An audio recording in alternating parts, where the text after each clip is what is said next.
제 이름은 김금자, 나이는 73입니다. 제 손을 내려다보면 제 인생이 고스란히 보입니다. 남자 손보다 더 굵어진 마디마디와 평생 물말을 날 없던 손톱 밑에 흙대, 그리고 지문이 달아 흐릿해진 손바닥까지. 이 손으로 새벽동이 트기 전부터 시장에 나가 채소를 다듬고 한겨울에는 발을 동동 구르며 시래기를 엮고 한여름 뙤약볕 아래에서는 땀으로 목욕하며 옥수수를 쪘습니다. 핏덩이 아들 재민이를 업고 좌판에 앉아 꾸벅꾸벅 졸던 젊은 날들이 어제 같은데 세월은 쏜살같이 흘러 제 머리 위에 하얀 서리를 가득 내려놓았네요. 남편은 재민이가 세상에 나온 지 겨우 3년 되던 때에 몹쓸 병으로 제 곁을 떠났습니다. 병원비로 전셋집 보증금까지 다 빼쓰고도 남편을 살리지 못했을 때 저는 슬퍼할 겨를도 없었어요. 당장 어린 자식의 입에 들어갈 밥이 없었으니까요. 그날부터 저는 어미이자 아비였고 재민이는 제 삶의 이유이자 세상 그 자체였습니다. 독하다, 억척스럽다, 주변의 수군거림은 제 귀에 들리지 않았습니다. 오직 재민이만큼은 남들처럼 번듯하게 키워내고 싶다는 일념 하나로 버텼습니다. 그렇게 모은 돈으로 서울 변두리 새빵살이하던 낡은 2층 상가 건물을 통째로 샀을 때 저는 등기권리증을 끌어안고 밤새 소리 없이 울었습니다. 남편의 텅 빈 옆자리가 사무치게 그리우면서도 이제는 우리 모자를 쫓아낼 사람 없이 두 다리 뻗고 잘 수 있다는 안도감이 더 컸던 것 같아요.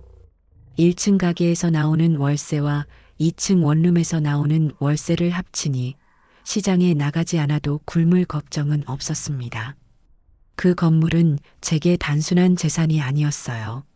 제 젊음과 눈물, 땀과 한숨이 모두 스며있는 제 인생의 기록이자 저를 지켜줄 마지막 갑옷이었습니다. 그 갑옷을 벗어달라는 이야기가 나오기 시작한 것은 목련이 탐스럽게 피어나던 어느 화창한 봄날의 일이었습니다. 어머니, 저희 왔어요. 어머니 좋아하시는 갈비찜 넉넉하게 해왔어요. 현관문이 열리기가 무섭게 며느리 다영이의 낭낭한 목소리가 먼저 집안을 채웠습니다. 그 뒤로 멀대 같은 아들 재민이가 어색하게 웃으며 따라 들어왔죠. 다영이는 솜씨 좋게 갈비찜을 냄비에 덜어대우고 재민이는 제가 좋아하는 과일을 깎아 접시에 예쁘게 담아내왔습니다. 아들 내외가 차려준 저녁상을 받으니 혼자 먹는 저녁이 익숙했던 제게는 큰 호사처럼 느껴졌습니다. 분위기가 무르익자 다영이가 가방에서 노트북을 꺼내 제 앞에 펼쳐 보였습니다. 화면에는 한 폭의 그림 같은 풍경이 펼쳐졌어요. 사방이 푸른 소나무로 둘러싸여 있고 그 앞으로는 수정처럼 맑은 개울이 흐르는 땅이었습니다. 어머니, 여기 어떠세요? 정말 좋죠? 저희가 얼마 전에 우연히 발견한 곳인데 공기가 달라요. 공기가.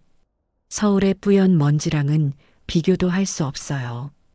의사 선생님도 어머니께 공기 좋은 곳에서 지내시는 게 건강에 제일 좋다고 하셨잖아요. 여기 공기는 숨만 쉬어도 몸속의 나쁜 것들이 싹 씻겨나가는 기분이에요.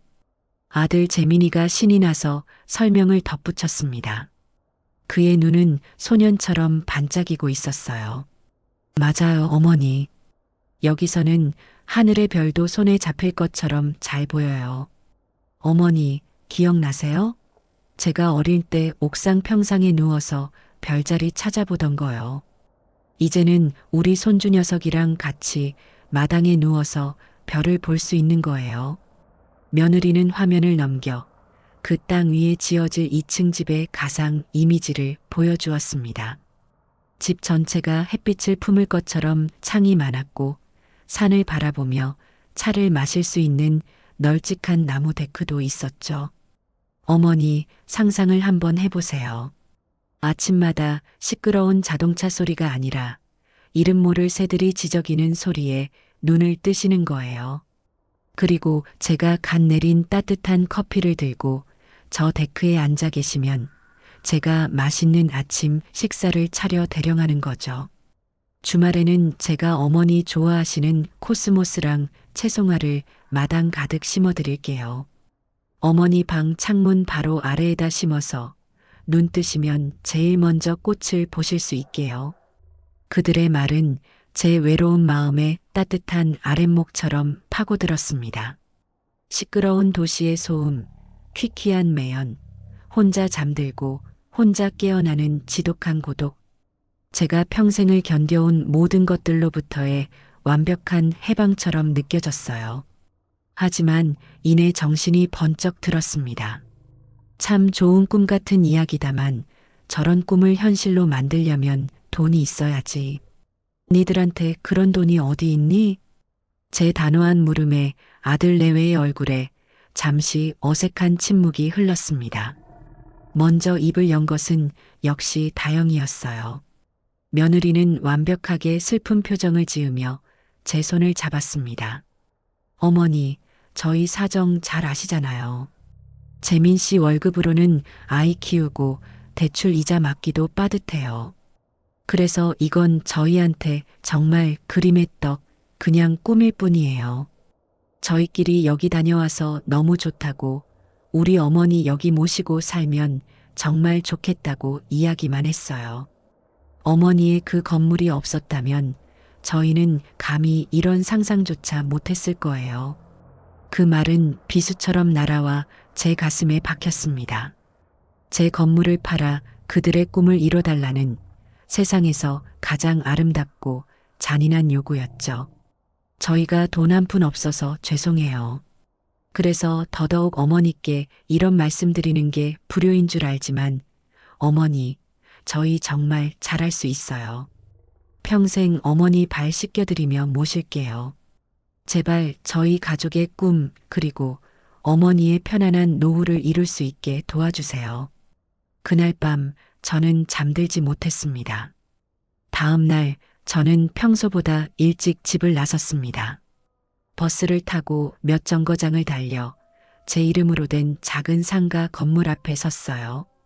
1층 식당에서는 젊은 부부가 아침 장사를 준비하며 웃고 있었고 2층 원룸 창가에는 고시생 아가씨의 책상 불빛이 새어 나오고 있었습니다. 저 건물은 저 혼자만의 것이 아니었어요.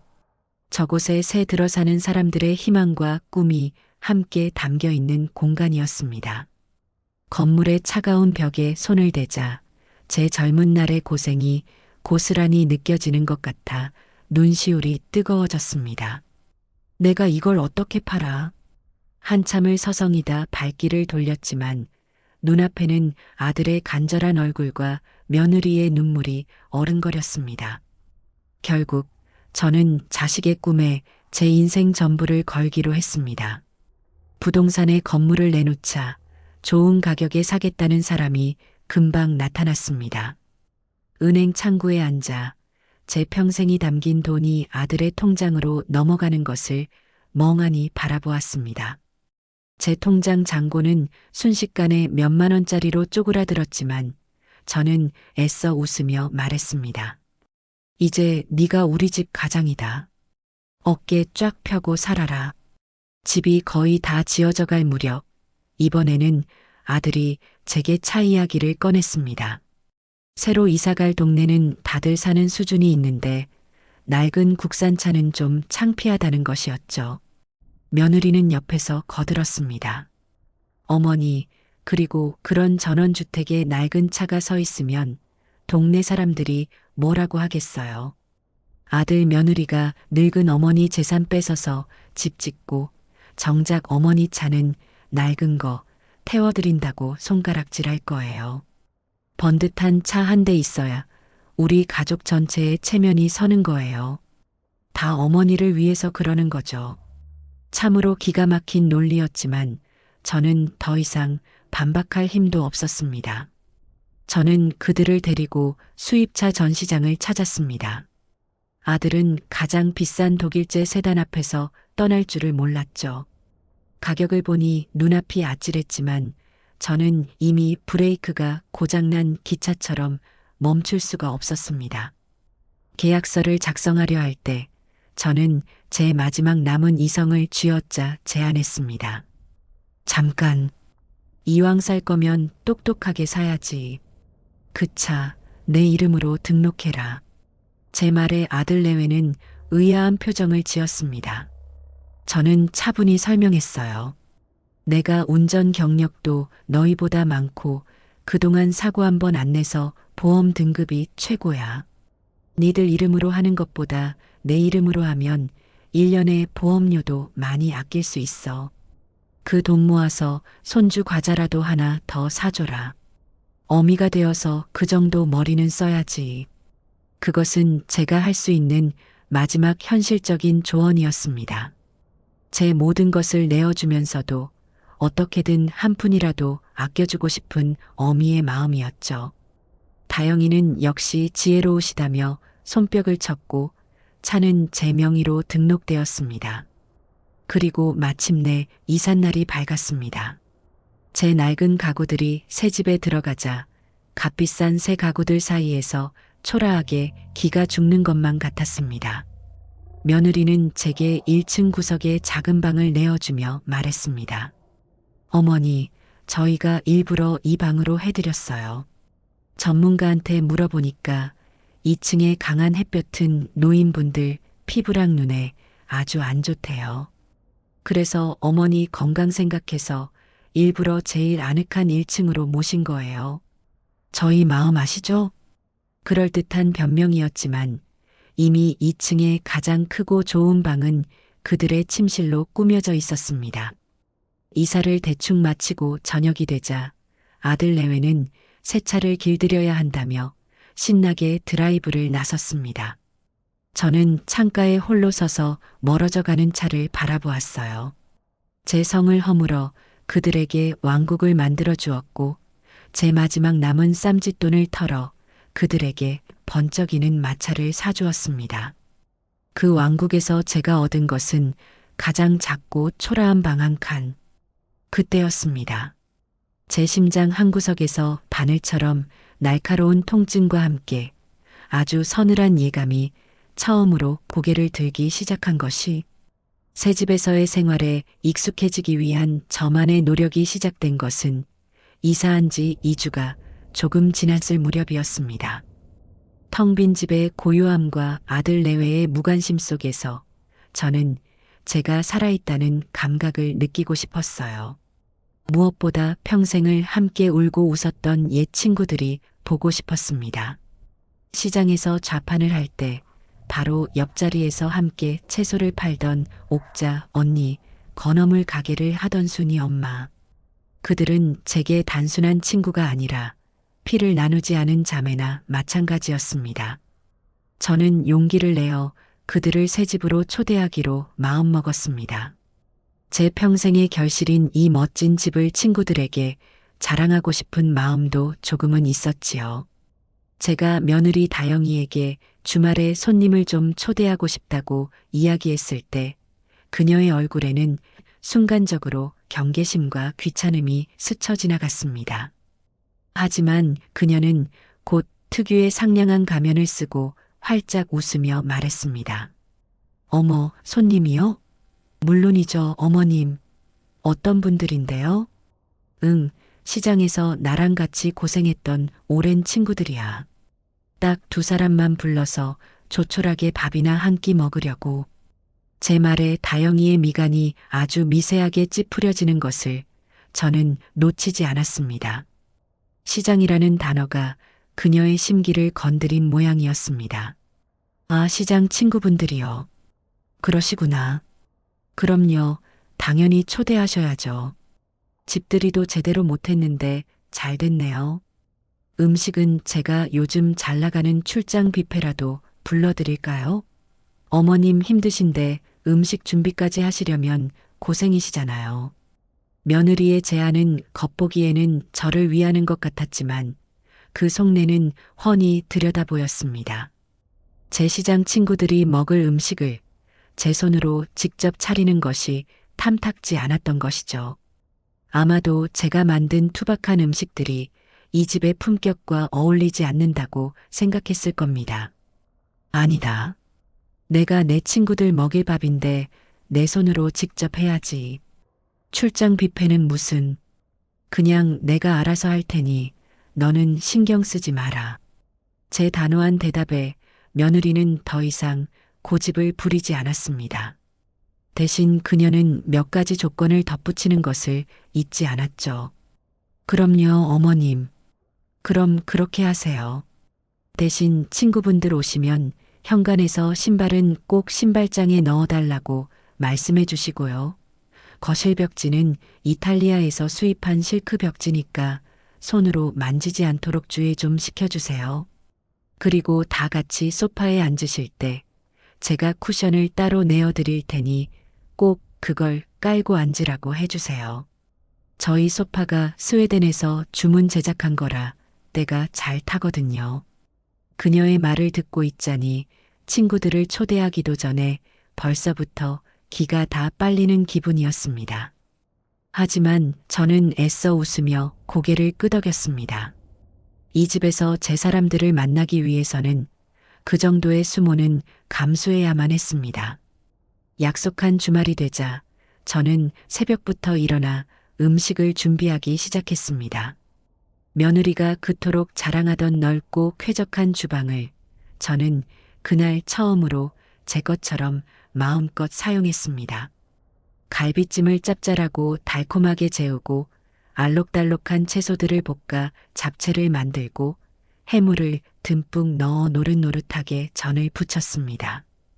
음식 냄새가 온 집안에 구수하게 퍼져나가자 비로소 이 집에 사람 사는 온기가 도는 것 같았습니다. 오후가 되어 친구들이 약속 시간에 맞춰 도착했습니다. 그들은 대문 앞에서부터 입을 떡 벌리고 감탄사를 연발했습니다. 아이고, 금자야. 이게 정말 네 집이란 말이냐? 무슨 드라마에 나오는 재벌집 회장님 댁 같다야. 고생 끝에 낙이 온다더니 네가 우리 중에 제일 크게 성공했네. 정말 장하다, 내 친구. 친구들은 자기 일처럼 기뻐하며 제 등을 두드려 주었습니다. 저는 그들의 진심 어린 칭찬에 어깨가 으쓱해져서 신이 나서 집 구석구석을 구경시켜 주었습니다. 그때 2층에서 완벽하게 화장을 하고 잘 차려입은 며느리가 우아한 걸음걸이로 내려왔습니다. 어머, 어머님 친구분들 오셨어요? 안녕하세요. 다영이는 제 친구들에게 고개를 꾸벅 숙여 인사했지만 그 눈빛에는 차가운 선민의식이 서려 있었습니다. 제 친구들의 소박한 옷차림과 투박한 손마디를 위아래로 훑어보는 그 짧은 순간을 저는 똑똑히 보았습니다. 아이고, 며느리신가 봐. 인물이 아주 훤하시네. 우리 금자한테 잘해주셔야 혀. 옥자 언니가 특유의 넉살 좋은 목소리로 며느리의 손을 잡으려 하자 다영이는 마치 벌레에 닿기라도 한 것처럼 슬쩍 몸을 뒤로 빼며 어색하게 웃었습니다. 네, 그럼요. 제가 저희 어머님 끔찍이 생각하죠. 다들 이리 와서 앉으세요. 제가 차라도 한 잔 내어드릴게요. 며느리는 친구들을 거실 소파로 안내했습니다. 그리고는 약속했던 대로 창고에서 꺼내온 낡고 촌스러운 꽃무늬 방석을 하나씩 나누어 주며 말했습니다. 자, 여기 방석 위에 앉으세요. 그냥 앉으시면 소파가 더러워져서요. 그녀의 무례한 말에 친구들의 얼굴이 순간 굳어지는 것이 보였습니다. 저는 너무나 창피해서 얼굴이 화끈거렸지만 애써 분위기를 수습하며 친구들을 자리에 앉혔습니다. 잠시 후 며느리는 쟁반에 주스도 커피도 아닌 멀건 보리차를 몇 잔 내왔습니다. 변변치 않지만 시원한 보리차라도 한 잔 하세요. 그녀의 말투는 더없이 공손했지만 그 안에는 너희에게는 이 정도도 감지덕지다라는 모욕적인 의미가 담겨 있었습니다. 친구들은 아무 말 없이 보리차만 홀짝였습니다. 즐거워야 할 집들이 분위기는 며느리의 등장과 함께 싸늘하게 식어버렸습니다. 저는 서둘러 주방으로 가 정성껏 준비한 음식들을 내왔습니다. 친구들은 제 음식을 맛보더니 그제야 얼굴이 조금 풀리는 듯 했습니다. 역시 이 맛이야. 금자, 네 손맛은 여전하구나. 이 갈비찜은 정말 예술이다, 예술. 잡채도 정말 맛있네. 며느리도 이리 와서 같이 좀 드셔보셔. 순이 엄마가 며느리에게 빈 접시를 내밀자 다영이는 질색하는 표정을 감추지 못하고 손사래를 쳤습니다. 아니에요, 괜찮아요.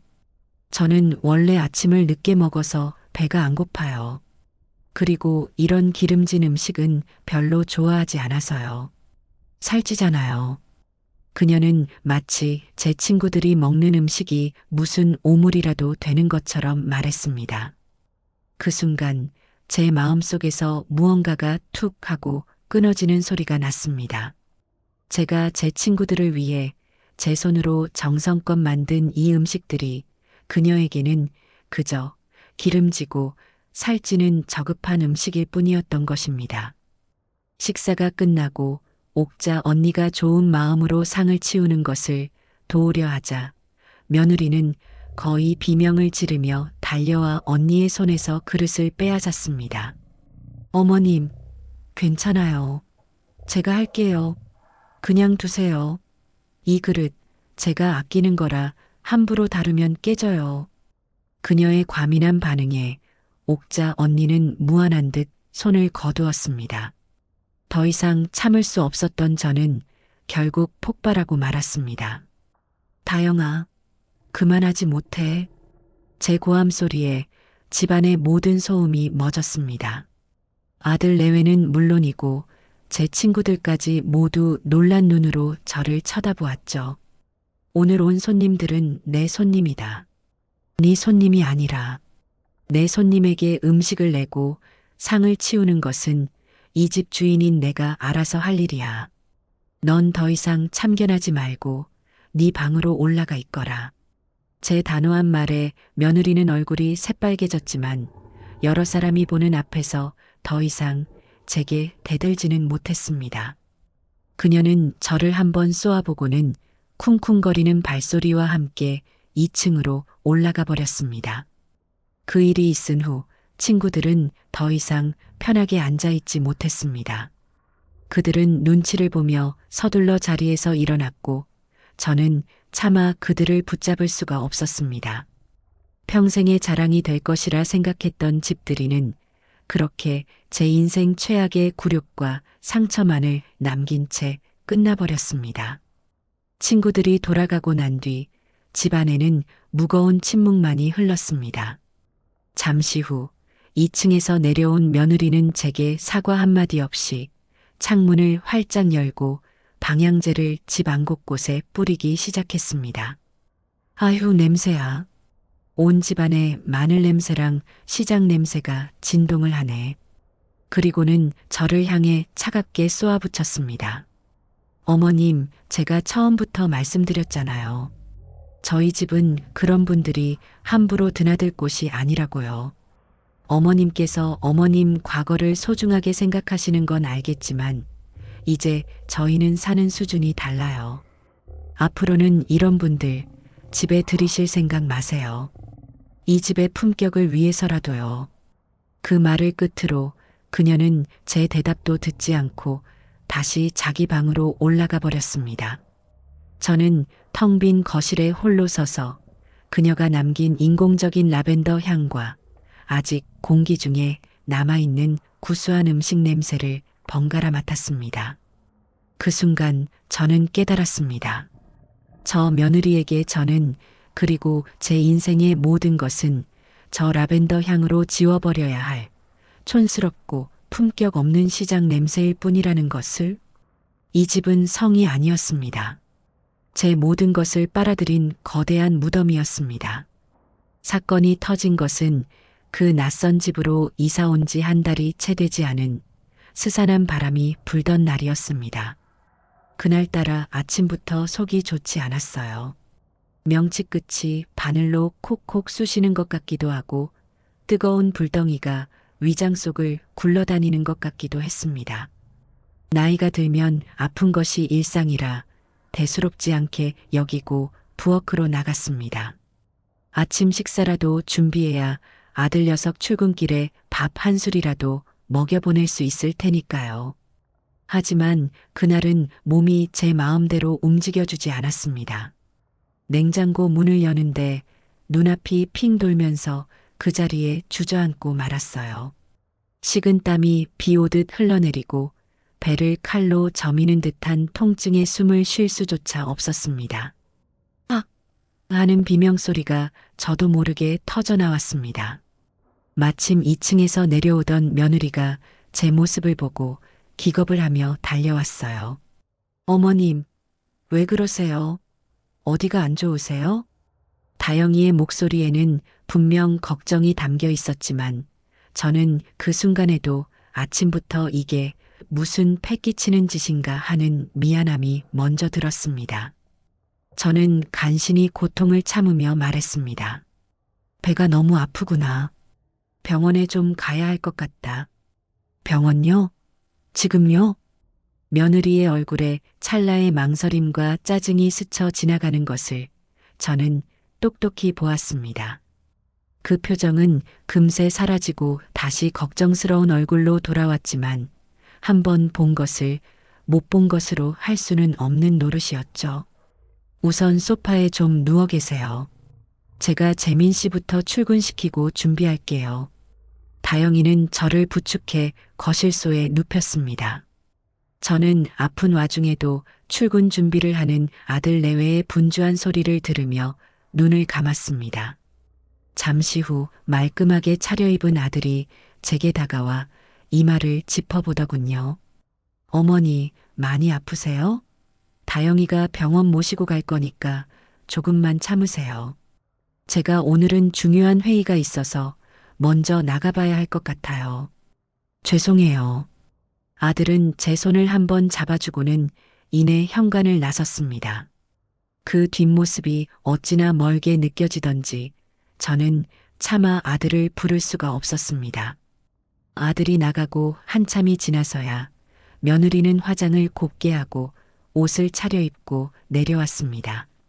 제 고통스러운 신음소리보다 그녀의 외출 준비 시간이 더 길게 느껴지는 것은 아마 제 기분 탓만은 아니었을 겁니다. 어머님, 이제 가요. 제가 근처에서 제일 큰 병원으로 알아봤어요. 며느리는 저를 부축하여 마당에 서 있는 검은색 세단에 태웠습니다. 제가 사준 바로 그 차였죠. 새 차의 가죽 시트는 아직도 낯선 냄새를 풍기고 있었습니다.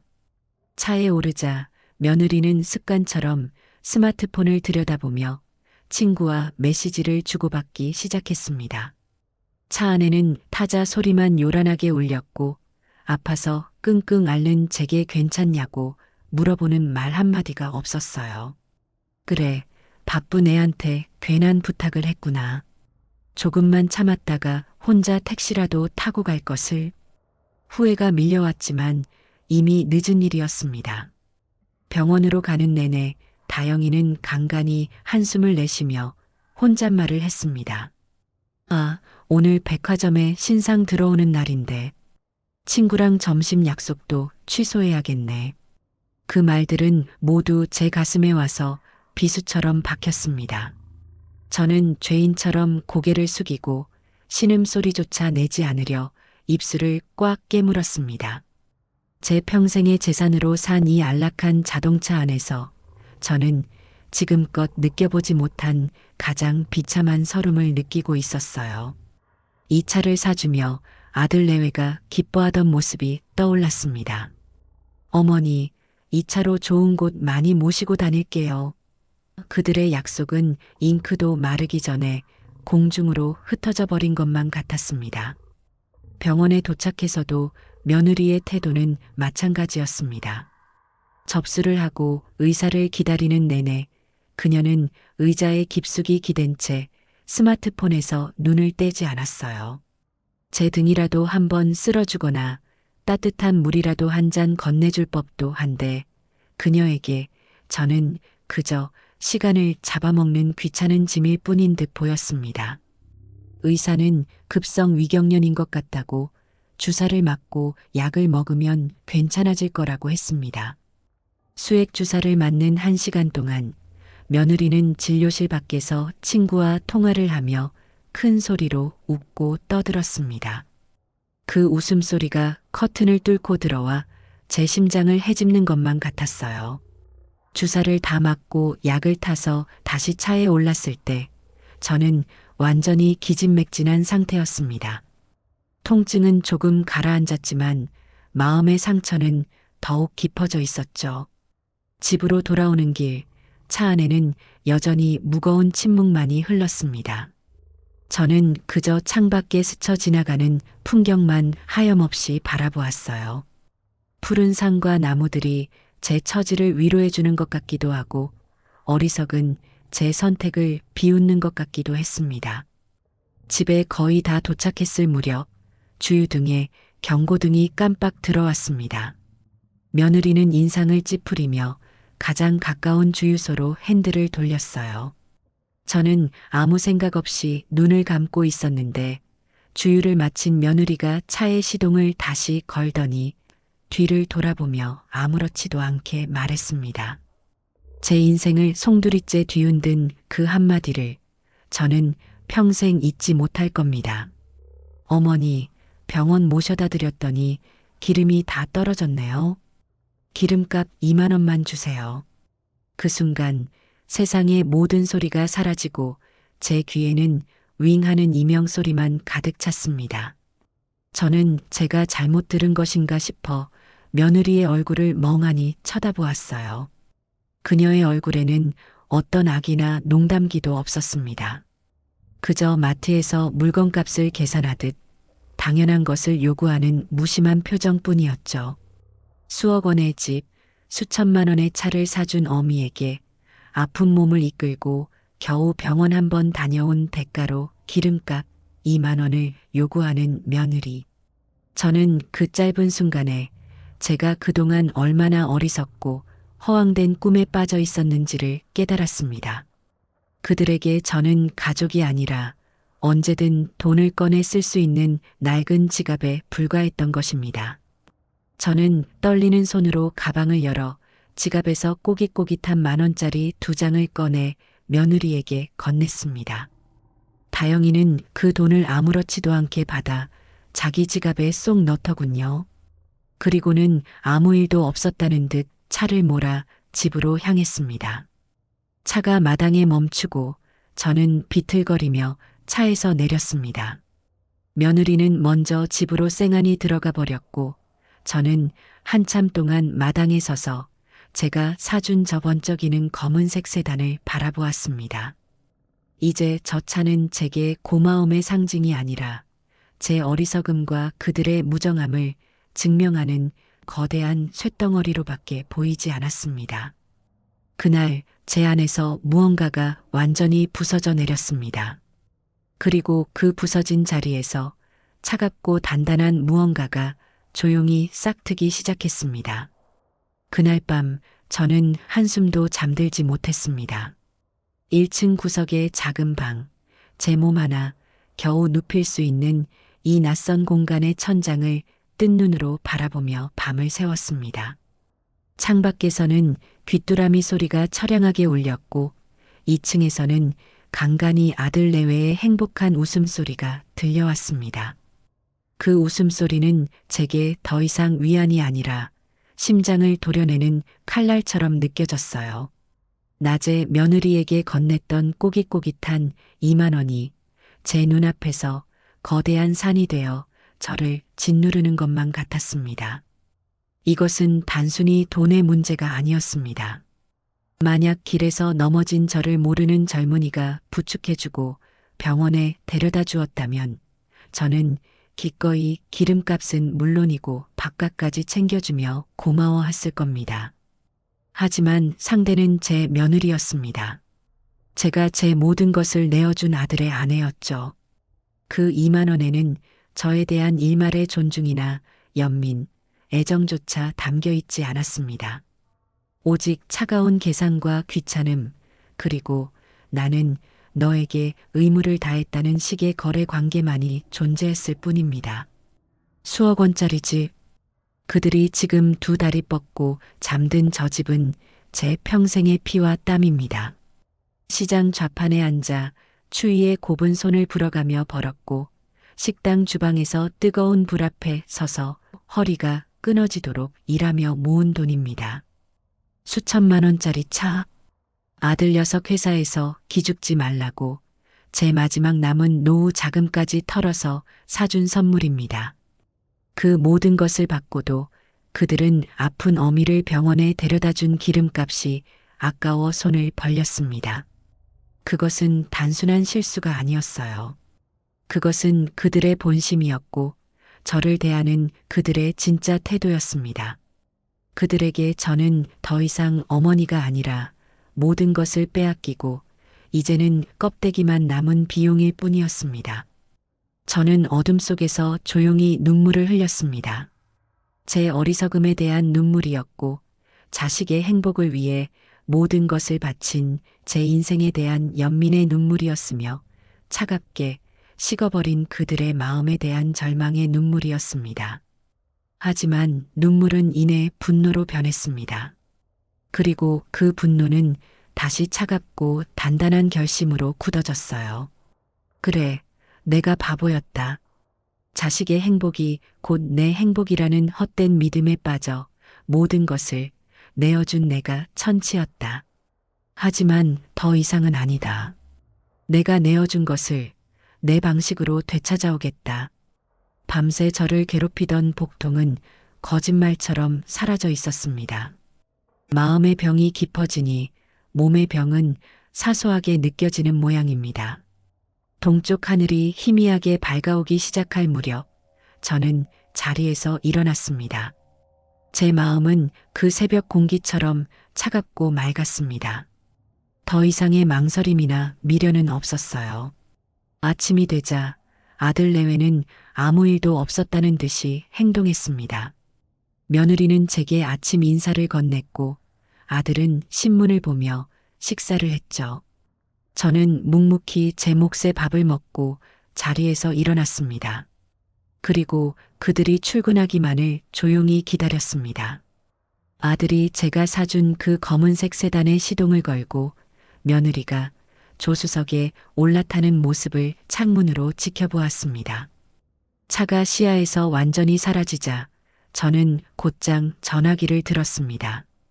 인터넷을 뒤져 찾아낸 우리 동네에서 가장 큰 중고차 매매상의 번호였습니다. 수화기 너머로 젊은 남자의 목소리가 들렸습니다. 네, 중고차 최고가 매입 전문 모터스입니다. 저는 제 목소리가 조금도 떨리지 않는다는 사실에 스스로 놀랐습니다. 여기 와서 차 좀 가져가세요. 작년에 출고한 독일제 세단입니다. 주행거리도 거의 없고요. 아, 네, 고객님. 바로 출발하겠습니다.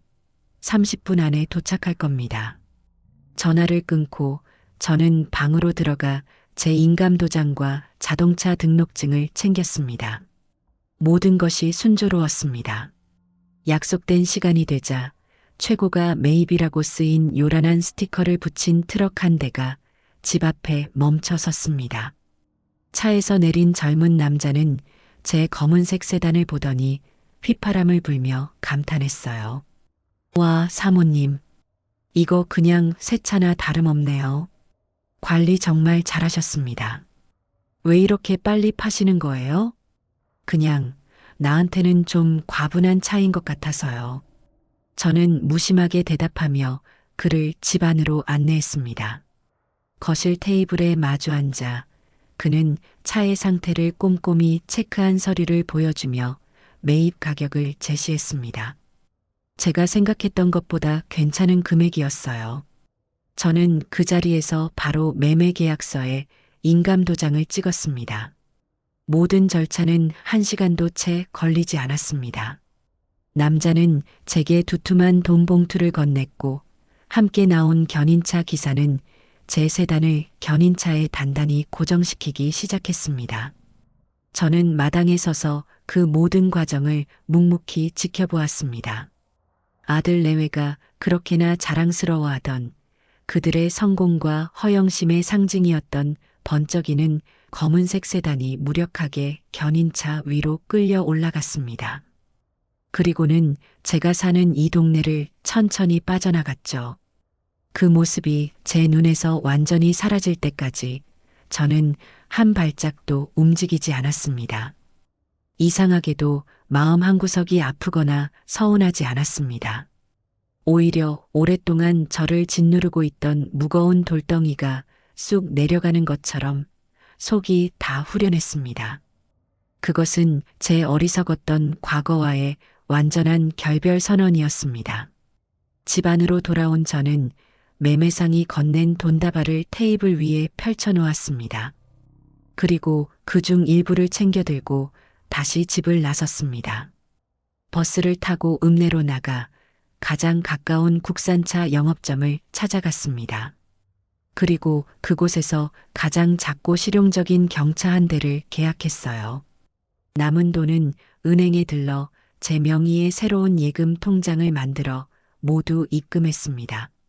모든 일을 마치고 집으로 돌아오는 버스 창가에 앉아 저는 오랜만에 편안한 마음으로 바깥 풍경을 구경했습니다. 이제부터 제 인생의 운전대는 제가 직접 잡고 제가 가고 싶은 길을 갈 것입니다. 텅 비어버린 주차장을 보니 오히려 마음이 평화로웠습니다. 이제 곧 불어닥칠 폭풍우를 기다리는 고요하고 완전한 평화였습니다. 그날 저녁 저는 평소보다 조금 더 정성껏 저녁을 준비했습니다. 보글보글 끓는 된장찌개의 구수한 냄새가 온 집안에 퍼져나갔어요. 제가 거실 테이블에 앉아 조용히 식사를 시작할 무렵 현관문이 열리고 아들 내외가 들어왔습니다. 평소와 다름없이 그들은 제잘거리며 들어섰습니다. 아, 오늘 부장님 때문에 정말 스트레스 받아 죽는 줄 알았네. 고생했어요, 여보. 얼른 씻고 저녁 먹자. 오늘따라 유난히 맛있는 냄새가 나네. 그들의 즐거운 대화는 마당을 가로질러 거실 창에 다다랐을 때 칼로 자른 듯 뚝 끊겼습니다. 저는 그들의 시선이 어디에 머물렀을지 보지 않아도 알 수 있었어요. 항상 그 자리에 위풍당당하게 서 있던 그들의 자존심이었던 검은색 세단이 사라진 텅 빈 주차장. 잠시 동안 무거운 침묵이 흘렀습니다. 이윽고 다급한 발소리와 함께 현관문이 벌컥 열렸습니다. 어머니, 어머니, 차 어디 갔어요? 차? 아들 재민이가 하얗게 질린 얼굴로 집 안으로 뛰어들어오며 소리쳤습니다. 며느리 다영이 역시 당황한 기색이 역력한 얼굴로 그 뒤를 따랐죠. 그들은 마치 집 안 어딘가에 제가 차를 숨겨놓기라도 한 것처럼 거실과 부엌을 두리번거렸습니다. 저는 태연하게 된장찌개를 한술 뜨고 나서 천천히 입을 열었습니다. 차? 무슨 차 말하는 거니? 무슨 차긴요? 우리 차요.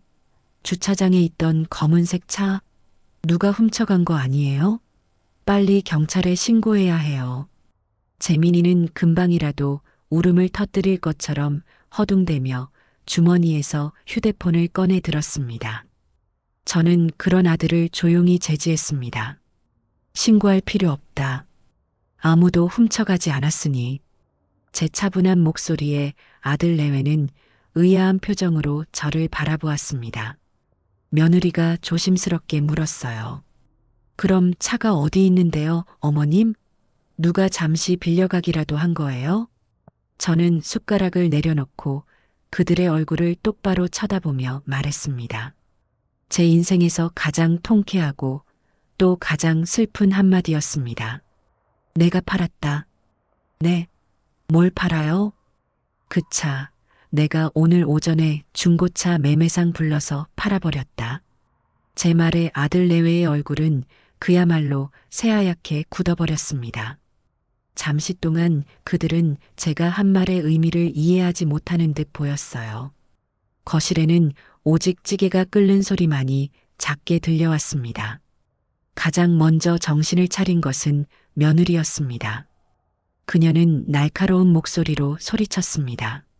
어머니, 지금 제정신이세요? 그걸 왜 어머니 마음대로 팔아요? 그게 어떤 차인데? 아들 역시 상황 파악이 된 듯 믿을 수 없다는 표정으로 제게 다가와 절규하듯 물었습니다. 어머니, 정말이에요? 왜요? 왜 우리한테 말 한마디 없이 그런 결정을 하세요? 도대체 이유가 뭐예요? 저는 자리에서 일어나 그들에게 천천히 다가갔습니다. 그리고 제 평생의 분노와 서름, 그리고 어미로서의 마지막 가르침을 담아 말했습니다. 이유? 이유는 너희가 더 잘 알 텐데. 어제 네 아내가 나한테서 받아간 돈이 얼마였지? 그래, 2만 원. 아픈 늙은 어미 병원 한번 데려다 주고 받은 기름값 2만 원. 그깟 2만 원이 아까워서 어미에게 손을 벌리는 아들 내외에게 수천만 원짜리 외제차는 사치인 것 같아서 그랬다. 니들이 감당할 수 있는 수준의 차를 타는 게 맞는 것 같아서 내가 정리해 준 거야. 제 말은 거실의 공기를 얼어붙게 만들었습니다. 며느리는 얼굴이 새빨개졌다가 새하얘지기를 반복하더니 이내 뻔뻔하게도 변명을 늘어놓기 시작했어요. 어머님, 그걸 그렇게 오해하시면 어떡해요. 저는 그냥 농담한 거였어요. 어머님이랑 좀 더 친해지고 싶어서 장난친 거라고요. 농담? 저는 실소를 터뜨렸습니다. 내 돈 2만 원을 네 지갑에 쑤셔 넣을 때 네 얼굴은 조금도 농담하는 것 같지 않더구나. 그리고 설령 그게 농담이었다고 치자. 아픈 시어머니를 상대로 그런 저급한 농담을 하는 며느리에게 내가 과연 수천만 원짜리 선물을 계속 쥐어줘야 할 이유가 있을까? 제 논리적인 반박에 며느리는 말문이 막힌 듯 입술만 달싹였습니다. 그러자 이번에는 아들이 나섰습니다. 그는 감정에 호소하는 방법을 택했죠. 어머니, 그래도 그렇지 어떻게 저희랑 상의 한마디 없이 차를 팔아버리세요. 그 차가 저한테 얼마나 중요한지 아시면서 이건 정말 너무하신 처사예요. 상해? 그랬구나. 너희는 나한테 상의를 하고 내 전 재산을 가져갔니? 너희는 나한테 상의를 하고 나를 이 집 구석의 작은 방에 밀어 넣었어? 너희가 나를 한 번이라도 진정한 가족으로 어미로 존중했다면 나 역시 너희를 존중했을 게다. 하지만 너희는 나를 존중하지 않았어.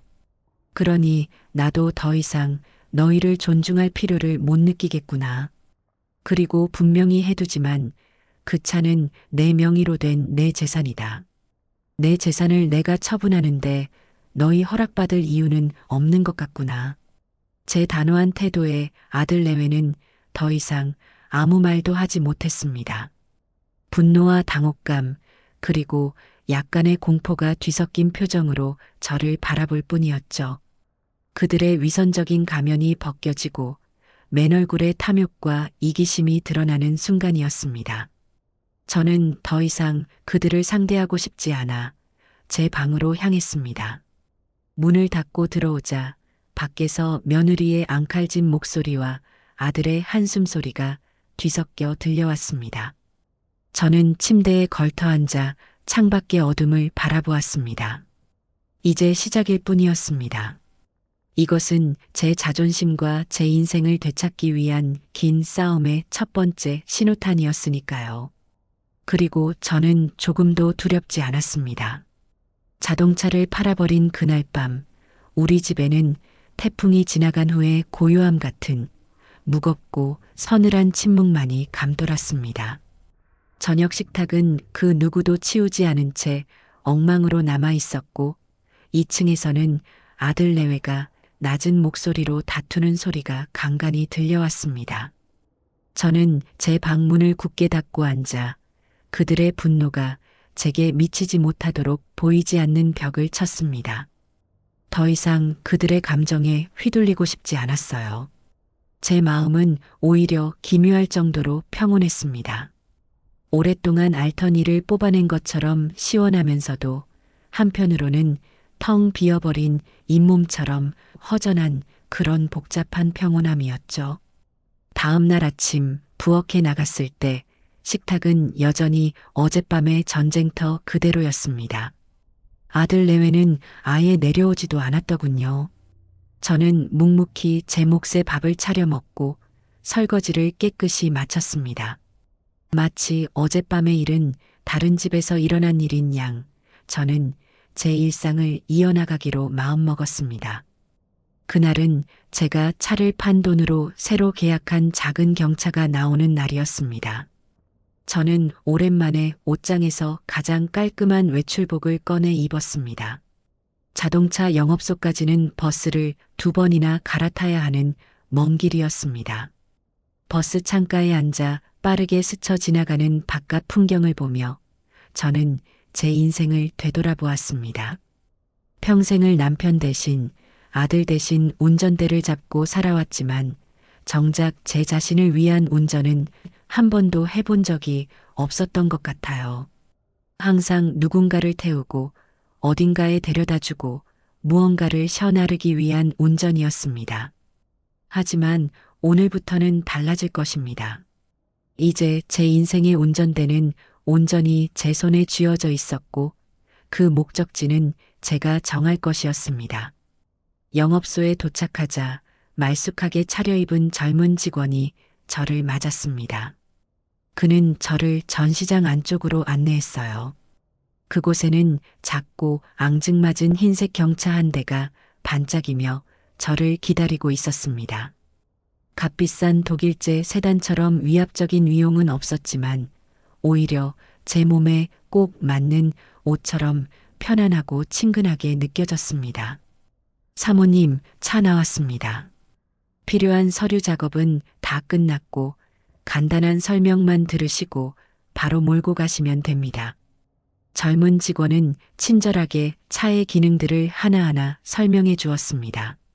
저는 그의 설명을 들으며 차 안 구석구석을 살펴보았어요. 새 차에서 나는 특유의 냄새가 나쁘지 않았습니다. 제 돈으로 오롯이 저를 위해 산 첫 번째 물건이었습니다. 그 사실만으로도 가슴 벅찬 감동이 밀려왔어요. 모든 절차를 마치고 차 키를 건네받았을 때 저는 젊은 직원에게 진심으로 고개를 숙여 인사했습니다. 고맙습니다, 총각. 신경 많이 써줘서. 저는 새로운 MR을 몰고 영업소를 빠져나왔습니다. 처음에는 조금 어색했지만 금세 손에 익더군요.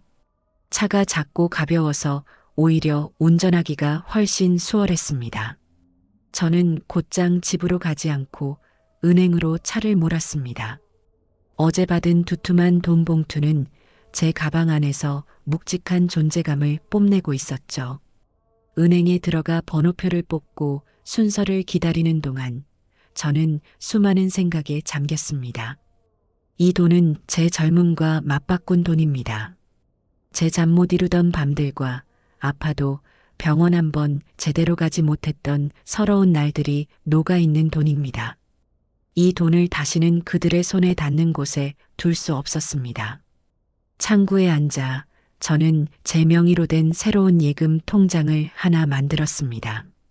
그리고 차를 팔고 남은 모든 돈을 그 통장에 입금했어요. 통장 맨 앞장에 긴금자라고 선명하게 찍힌 제 이름을 보니 비로소 제 것을 되찾은 기분이 들었습니다. 저는 그 통장과 도장을 가방 가장 깊숙한 곳에 넣고 은행을 나섰습니다. 이제 제게는 누구에게도 의지하지 않고 살아갈 수 있는 최소한의 방패가 생긴 셈입니다. 집으로 돌아오니 오후 늦은 시간이었습니다. 제가 마당에 작은 흰색 경차를 주차하자 2층 창문 커튼이 살짝 들렸다가 내려가는 것이 보였습니다. 아들 내외가 저를 지켜보고 있었던 것이죠. 저는 애써 그들을 무시하며 차에서 내려 집으로 들어갔습니다. 저녁 시간이 되어 부엌으로 나가자 아들 내외가 무거운 표정으로 식탁에 앉아 있었습니다. 그들은 저를 보자마자 마치 약속이라도 한 듯이 동시에 입을 열었습니다. 어머니, 드릴 말씀이 있어요. 아들의 목소리는 차갑게 가라앉아 있었습니다. 저는 말없이 그들을 바라보았어요. 그러자 며느리가 기다렸다는 듯이 서류 한 장을 제 앞에 툭 던졌습니다.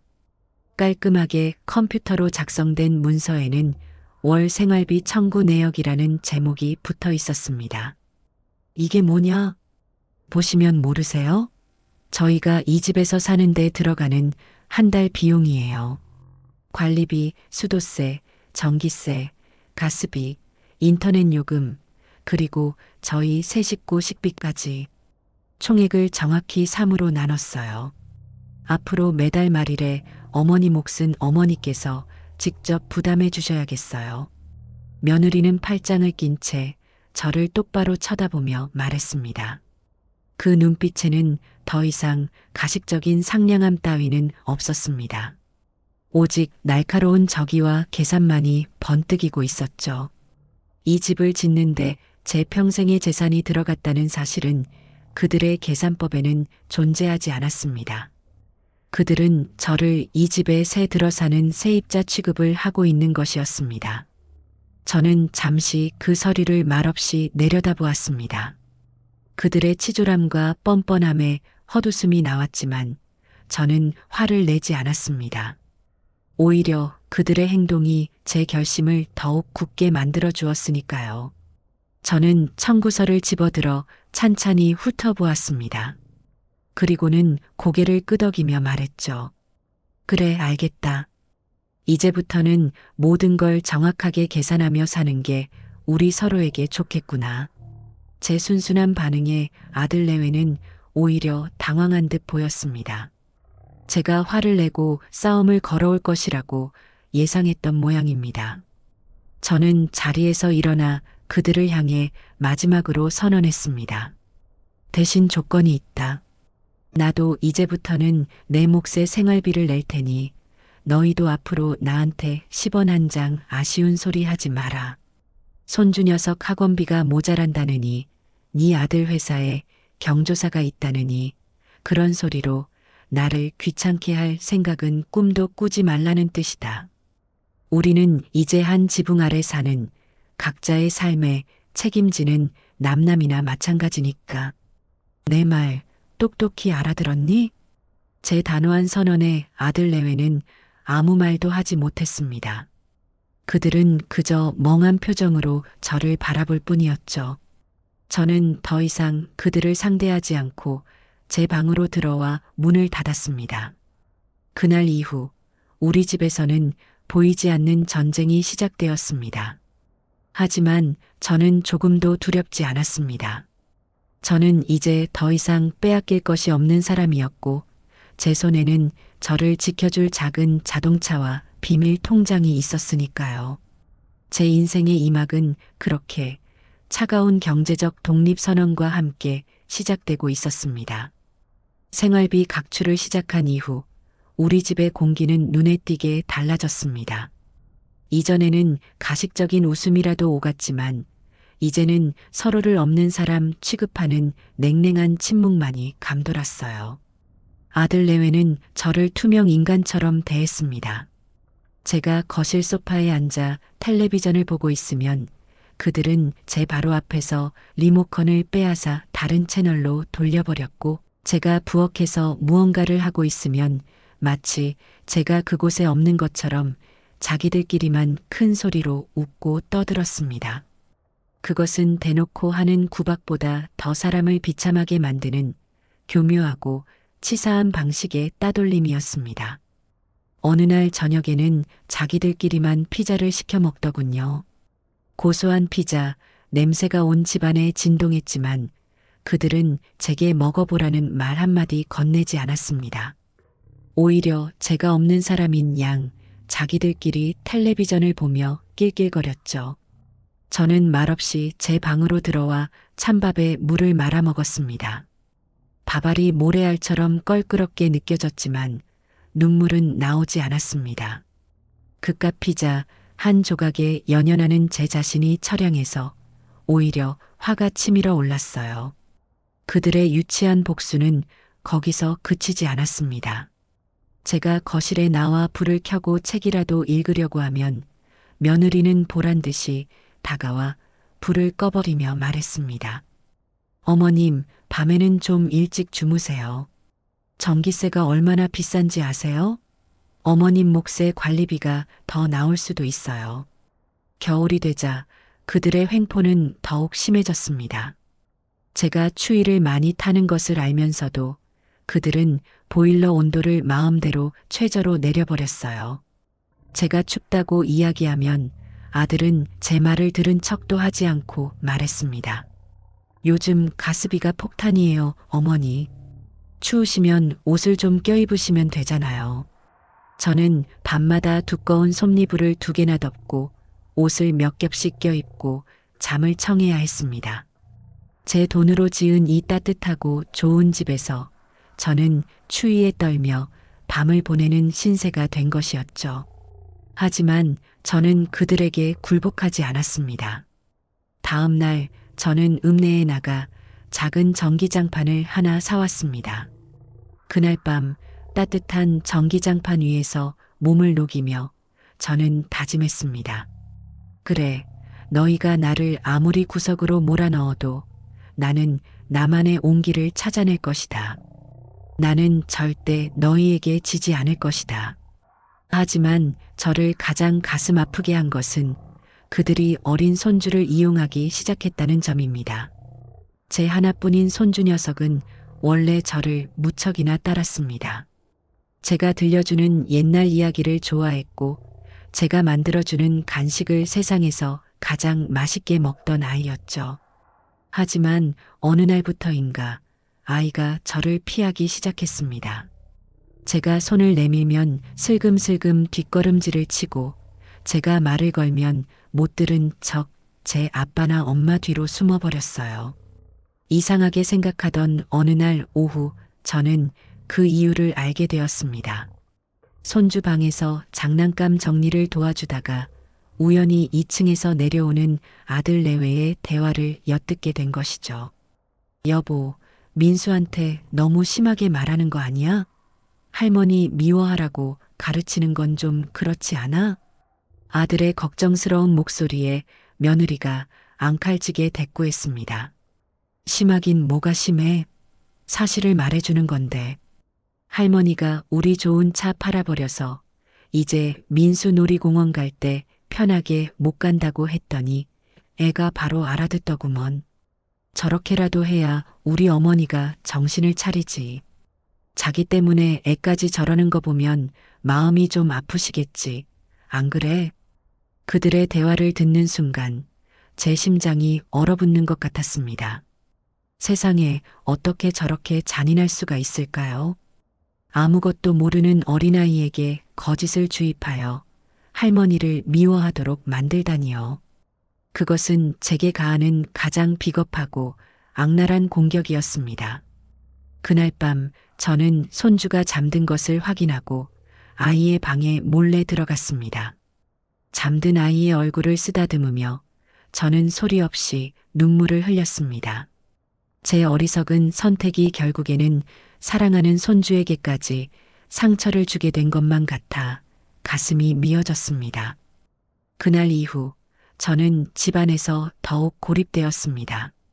유일한 낙이었던 손주와의 시간마저 빼앗기자 저는 숨이 막힐 것 같은 외로움과 무력감에 시달렸습니다. 하루 종일 작은 방에 갇혀 창밖만 하염없이 바라보는 날들이 이어졌어요. 그러던 어느 날 저는 창밖으로 보이는 텅 빈 마당을 보다가 문득 한 가지 생각을 떠올렸습니다. 그래, 저 땅은 내 돈으로 산 땅이지. 저곳에 내 손으로 무언가를 읽어보자.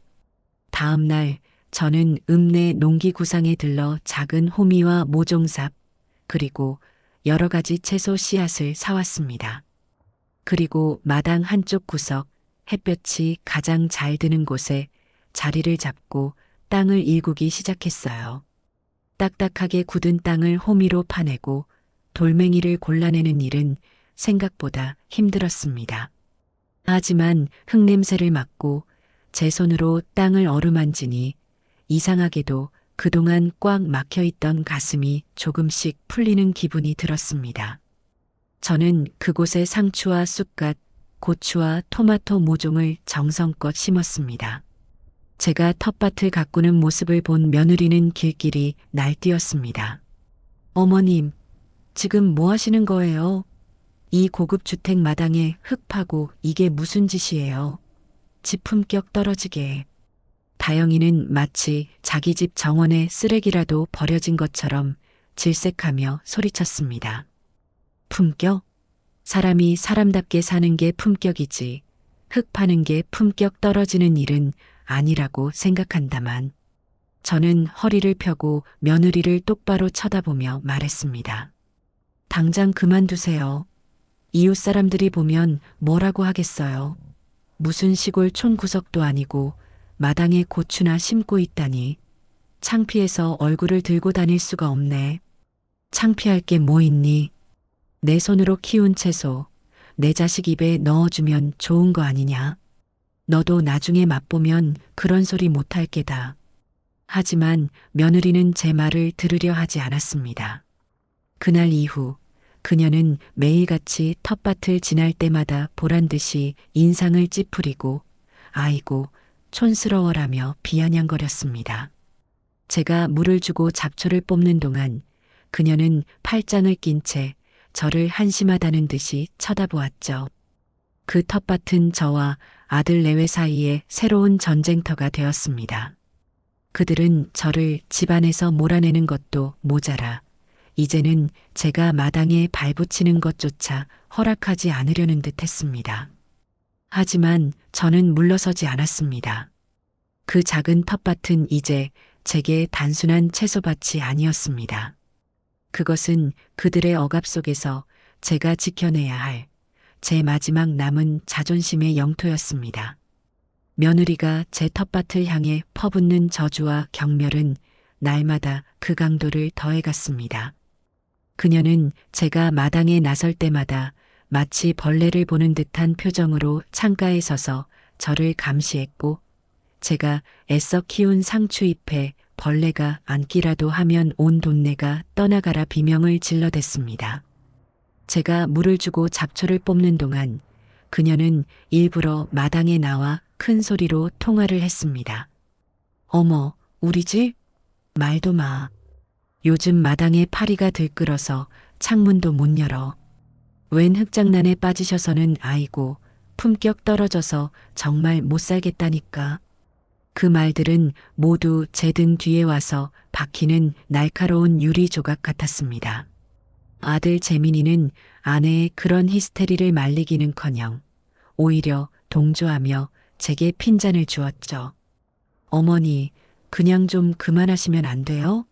다영이가 저렇게 스트레스를 받는데 꼭 그렇게까지 하셔야겠어요? 그냥 마트 가서 사드시면 되잖아요. 그들의 눈에 제 작은 텃밭은 자신들의 고급스러운 전원 생활에 흠집을 내는 흉물일 뿐이었습니다. 그 흙 한 줌에 그 작은 싹 하나에 제 마지막 남은 자존심과 희망이 담겨 있다는 사실을 그들은 알지도 못했고 알려하지도 않았습니다. 그 집에서 저는 점점 더 고립되어 갔습니다. 숨을 쉴 때마다 가시가 폐부를 찌르는 것처럼 모든 순간이 고통이었습니다. 이대로 주저앉아 그들의 등살에 말라 죽을 수는 없었습니다.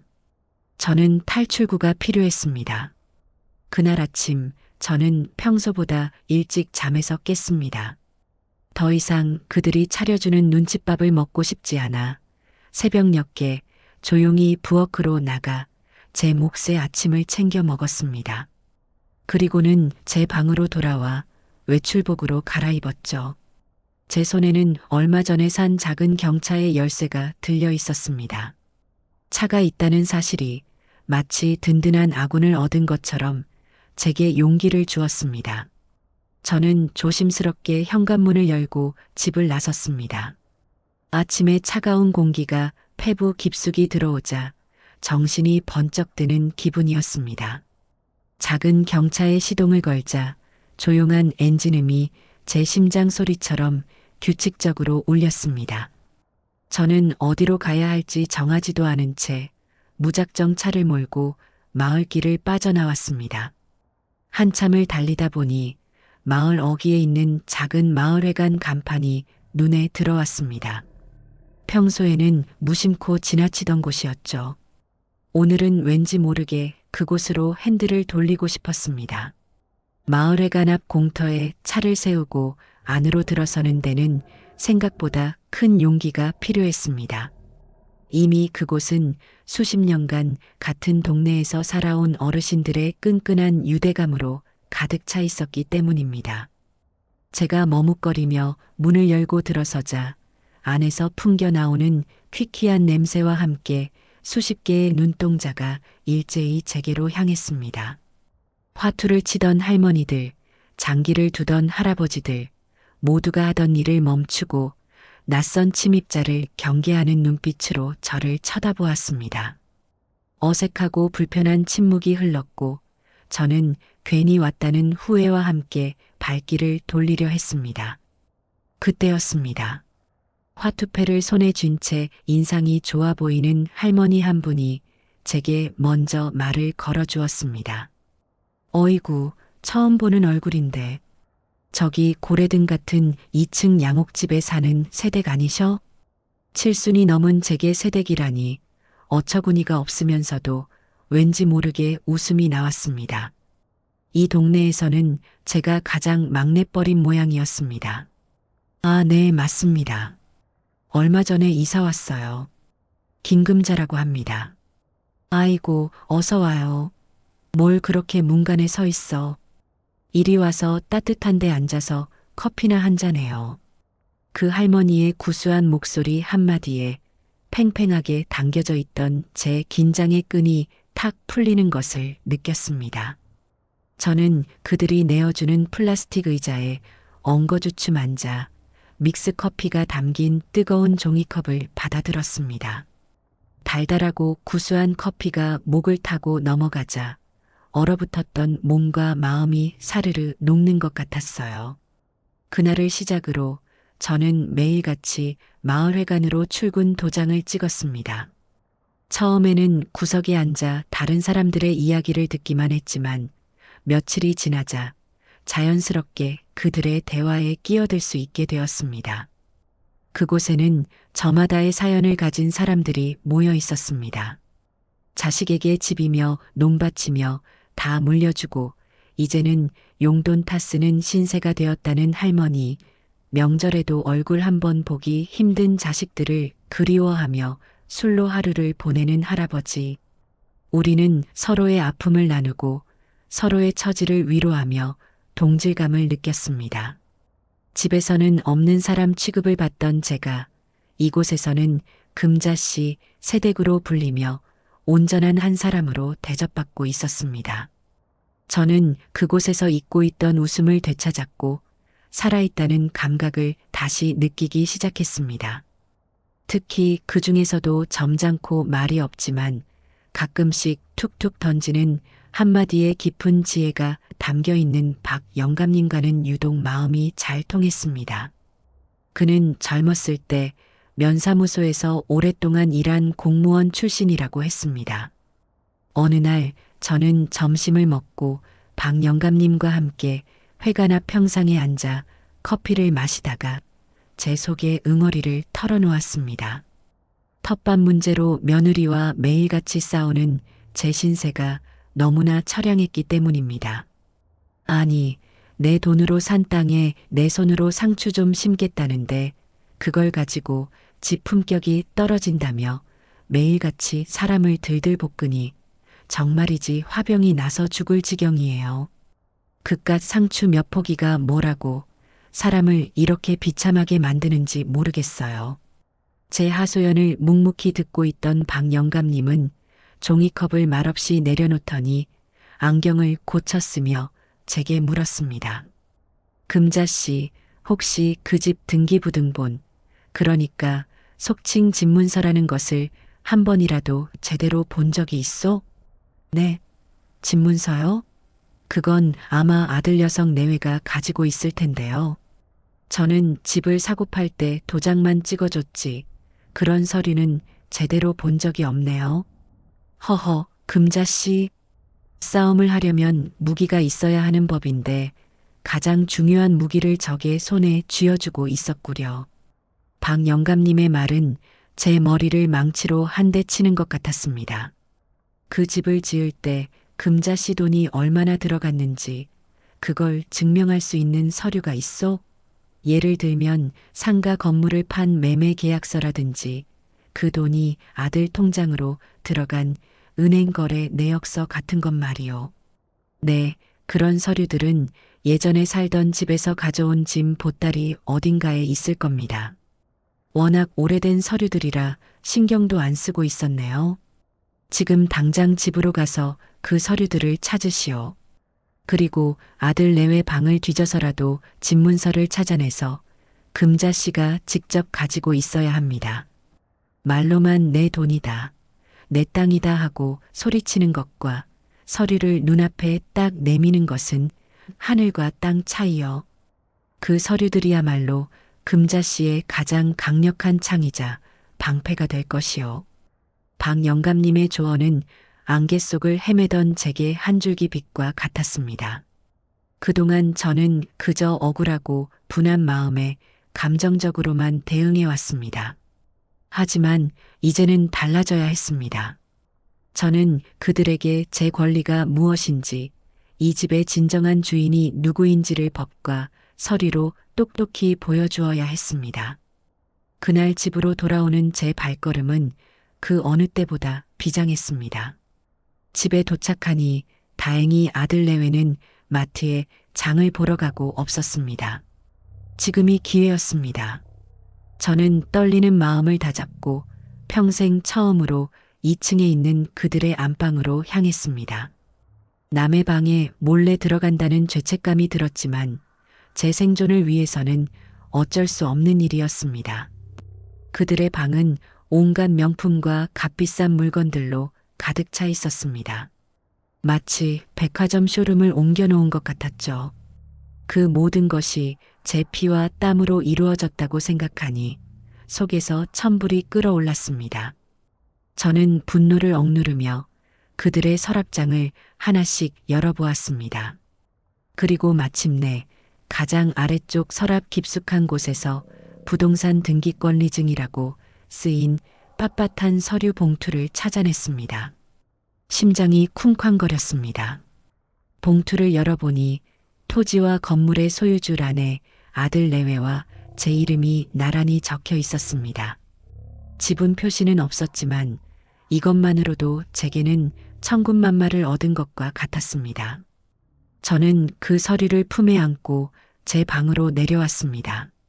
그리고는 곧장 제 낡은 짐 보따리를 풀어 헤쳐 상가 건물 매매 계약서와 당시의 통장 거래 내역서까지 모두 찾아냈습니다. 모든 증거가 제 손안에 들어온 순간 저는 비로소 이길 수 있다는 자신감을 얻었습니다. 며칠 뒤 며느리는 또다시 텃밭을 걸고 넘어졌습니다. 제가 새로 심은 오이 모종이 넝쿨을 뻗기 시작하자 그녀는 마치 세상이 무너지기라도 한 것처럼 히스테리를 부렸습니다. 어머님, 제가 이 마당에 넝쿨 올리는 건 절대 안 된다고 말씀드렸죠. 정말 왜 이렇게 사람 말을 무시하세요? 당장 저거 다 뽑아버리지 않으시면 제가 오늘 제초제를 사다가 다 뿌려버릴 거예요. 저는 그 말을 기다렸다는 듯이 손에 묻은 흙을 툭툭 털며 일어섰습니다. 그리고는 며느리를 향해 차갑게 말했죠. 그래, 어디 한번 뿌려보거라. 대신 그 전에 너랑 내가 확인할 것이 있다. 나 좀 따라오너라. 저는 며느리를 거실 테이블로 데리고 갔습니다. 그리고 제가 그동안 목숨처럼 챙겨두었던 모든 서류, 집문서, 상가 매매 계약서, 통장 내역을 그녀 앞에 보란 듯이 펼쳐놓았습니다. 이게 다 뭐예요, 어머님? 며느리는 불안한 눈빛으로 서류들을 훑어보았습니다. 그녀의 목소리는 미세하게 떨리고 있었죠. 보면 모르겠니? 이 집, 그리고 이 집이 서 있는 이 넓은 땅. 이걸 사는데 들어간 돈의 전부가 바로 내 주머니에서 나왔다는 증거다. 법적으로 따지면 니들이 매일같이 밟고 서 있는 이 마당은 온전히 내 땅이라는 소리야. 니들은 이 땅에 대한 권리가 1원 한 장도 없다는 뜻이고. 내 말, 이제야 좀 이해가 되니? 제 말에 며느리의 얼굴이 백지장처럼 하얗게 질렸습니다. 그녀는 아무 말도 하지 못하고 서류와 제 얼굴을 번갈아 쳐다볼 뿐이었죠. 그녀의 눈동자가 지진이라도 난 것처럼 흔들리고 있었습니다. 저는 마지막으로 쐐기를 박았습니다. 그러니 앞으로는 내 땅에서 내가 뭘 심든, 뭘 가꾸든, 뭘 뽑든 2번 다시 상관하지 말아줬으면 좋겠구나.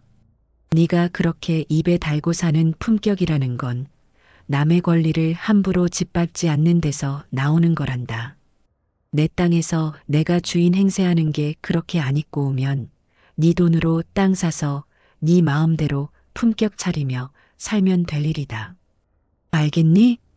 제 단호하고 논리적인 공격에 며느리는 처음으로 완벽하고 처참하게 무너졌습니다.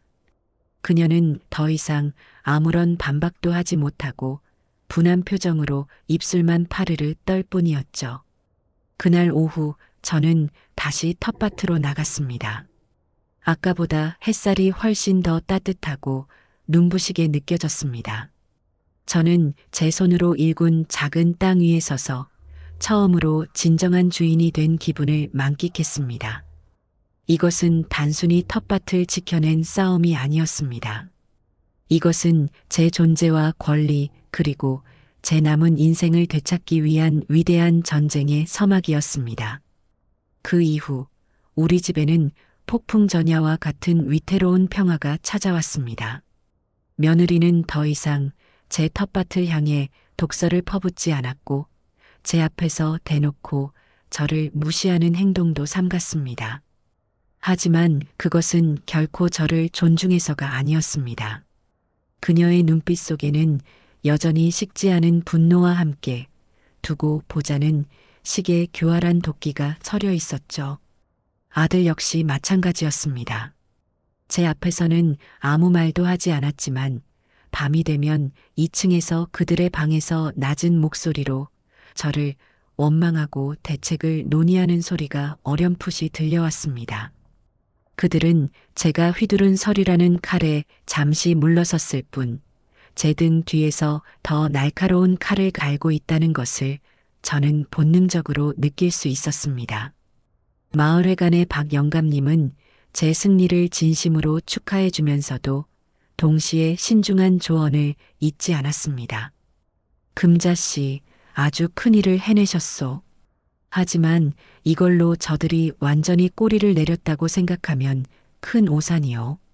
뱀은 머리를 밟아야 죽는 법인데 지금 금자씨는 겨우 뱀의 꼬리를 밟은 것에 불과합니다. 저들이 지금은 서류의 힘에 눌려 있지만 분명 금자씨의 다른 약점을 찾아내서 공격해 올 것이요. 제게 또 무슨 약점이 있을까요, 영감님? 가장 큰 약점은 바로 금자씨의 건강이지요. 사람은 누구나 늙고 병들기 마련입니다. 만약 금자씨가 갑자기 의식을 잃고 자리에 눕기라도 한다면 그 서류들은 휴지 조각이 될 수도 있어. 그들이 위임장을 위조하거나 금자씨가 정신이 온전치 못하다는 의사소견서라도 받아내는 날에는 모든 재산을 합법적으로 가로챌 수도 있다는 말이요. 박 영감님의 말은 제 심장을 얼어붙게 만들었습니다. 그렇습니다. 제가 2발로 서서 똑똑히 제 의사를 밝힐 수 있을 때나 가능한 싸움이었습니다. 만약 제가 병들어 그들의 손에 제 몸을 맡겨야 하는 신세가 된다면 저는 꼼짝없이 모든 것을 빼앗기고 말 것입니다. 상상만 해도 온몸에 소름이 돋았습니다. 저는 더 이상 물러설 곳이 없었습니다.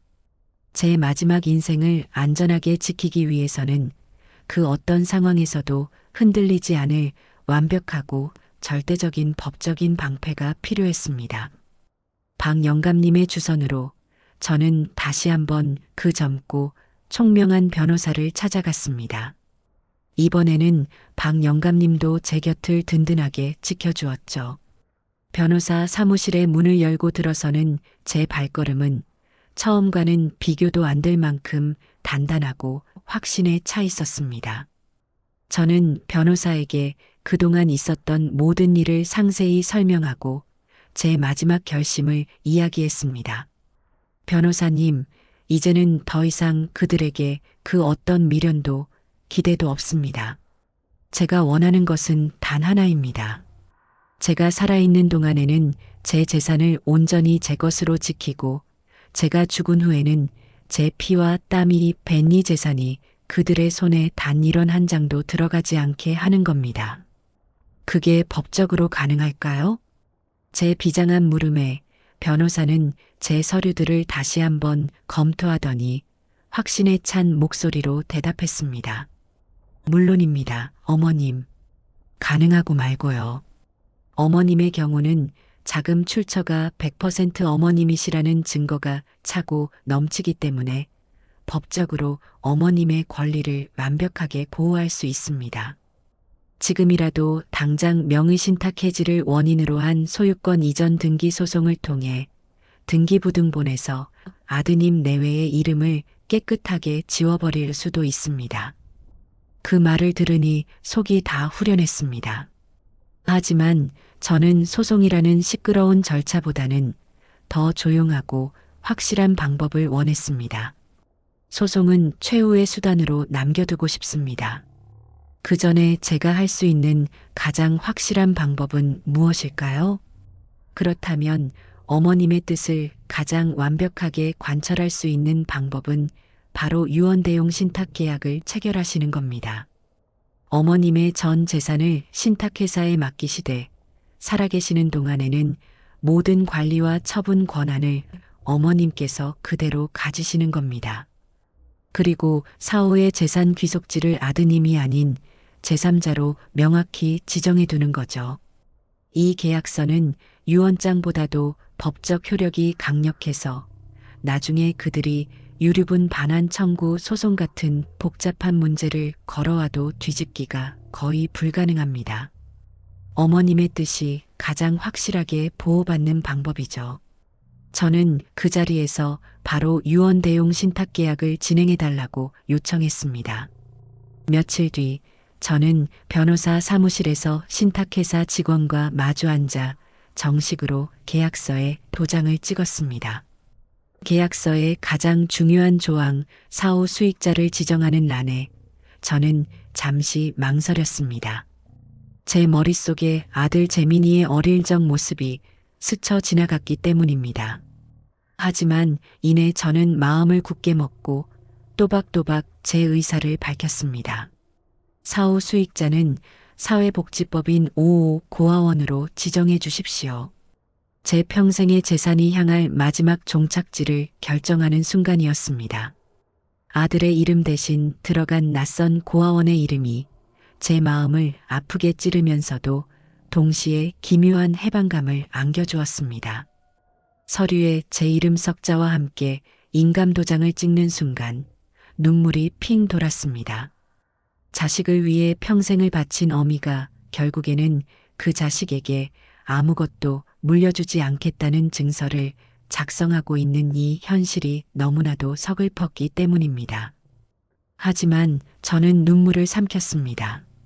이것은 제 자식을 버리는 행위가 아니라 더 이상 그들의 탐욕에 제 인생이 휘둘리지 않겠다는 제 마지막 독립선언이었으니까요.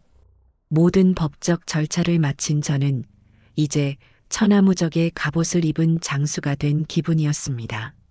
하지만 저는 이 갑옷을 곧바로 드러낼 생각이 없었습니다. 그들에게는 아직 치러야 할 죗값이 남아 있었으니까요.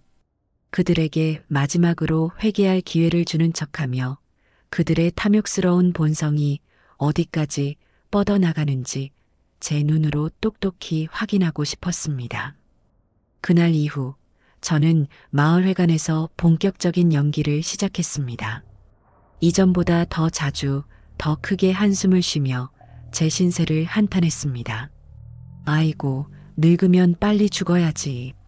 자식 새끼들 다 소용없어. 내가 요즘 변호사 만나고 다니잖아. 왜냐고? 내 재산, 내가 눈 감으면 한 푼도 남김없이 싹 다 기부해버리려고. 차라리 얼굴도 모르는 불쌍한 애들 돕는 게 나중에 하늘나라 가서도 칭찬받을 일 아니겠어? 제 푸념은 기름을 부은 듯 마을회관 전체로 번져나갔습니다. 특히 동네 최고의 소식통이자 입이 가볍기로 소문난 최 여사님은 제 옆에 바싹 붙어 앉아 어느 변호사를 만났는지 어느 재단에 기부할 것인지 등을 속사포처럼 캐물었습니다. 저는 일부러 귀가 잘 안 들리는 척, 기억이 가물가물한 척하며 그녀의 호기심을 더욱 자극했습니다. 제가 쳐놓은 거대한 그물에 아들 내외라는 어리석은 물고기가 걸려들기만을 기다리는 심정이었습니다. 소문은 제가 생각했던 것보다 훨씬 더 빨리 그리고 훨씬 더 강력하게 퍼져나갔습니다. 그 주 주말 아들 내외는 약속이라도 한 듯이 최고급 한우와 값비싼 과일들을 양손 가득 사들고 와 제 앞에 펼쳐놓았습니다. 어머님, 저희 왔어요. 어머님이 좋아하시는 꽃등심 사왔는데 오늘 저녁에 다 같이 구워 먹어요. 며느리는 제 평생 들어본 목소리 중에 가장 달콤하고 간사한 목소리로 지적이었습니다. 아들은 옆에서 어색하게 웃으며 과일을 깎기 시작했죠.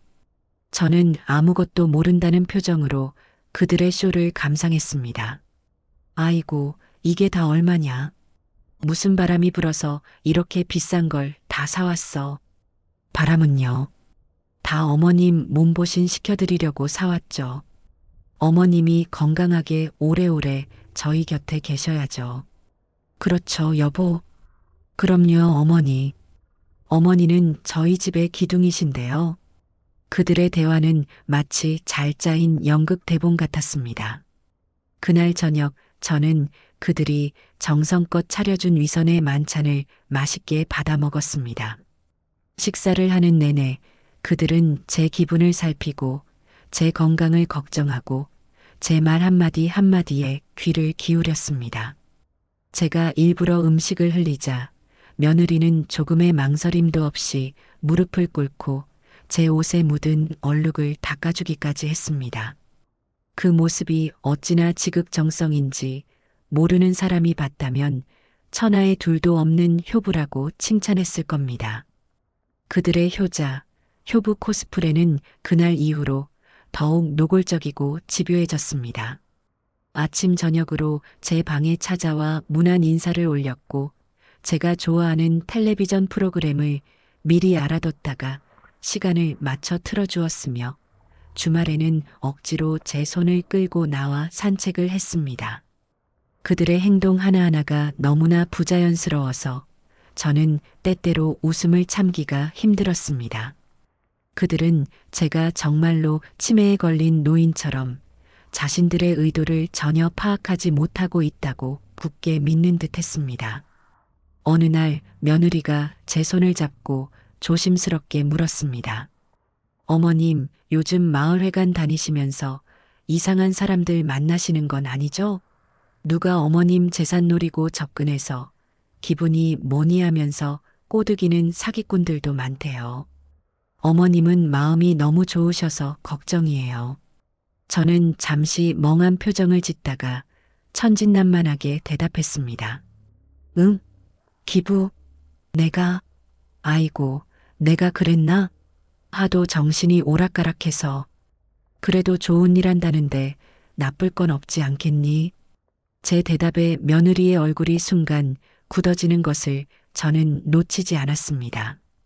그들은 자신들의 탐욕스러운 미래가 제 오락가락하는 정신머리 하나에 달려있다는 사실에 매일 밤 불안에 떨며 잠을 설쳤을 겁니다. 저는 그들의 불안과 초조함을 자양분 삼아 하루하루를 더욱 단단해져 갔습니다. 제 인생의 마지막 복수극은 그렇게 조용하고도 치밀하게 절정을 향해 치닫고 있었습니다. 제가 뿌려놓은 전 재산사회 환원이라는 소문의 효과는 실로 대단했습니다. 아들 내외는 자신들의 발등에 떨어진 불을 끄는 것보다 제 마음을 돌려놓는 것이 더 시급하다고 판단한 모양이었죠. 그들의 효도 연극은 날이 갈수록 더욱 치밀하고 노골적으로 변해갔습니다.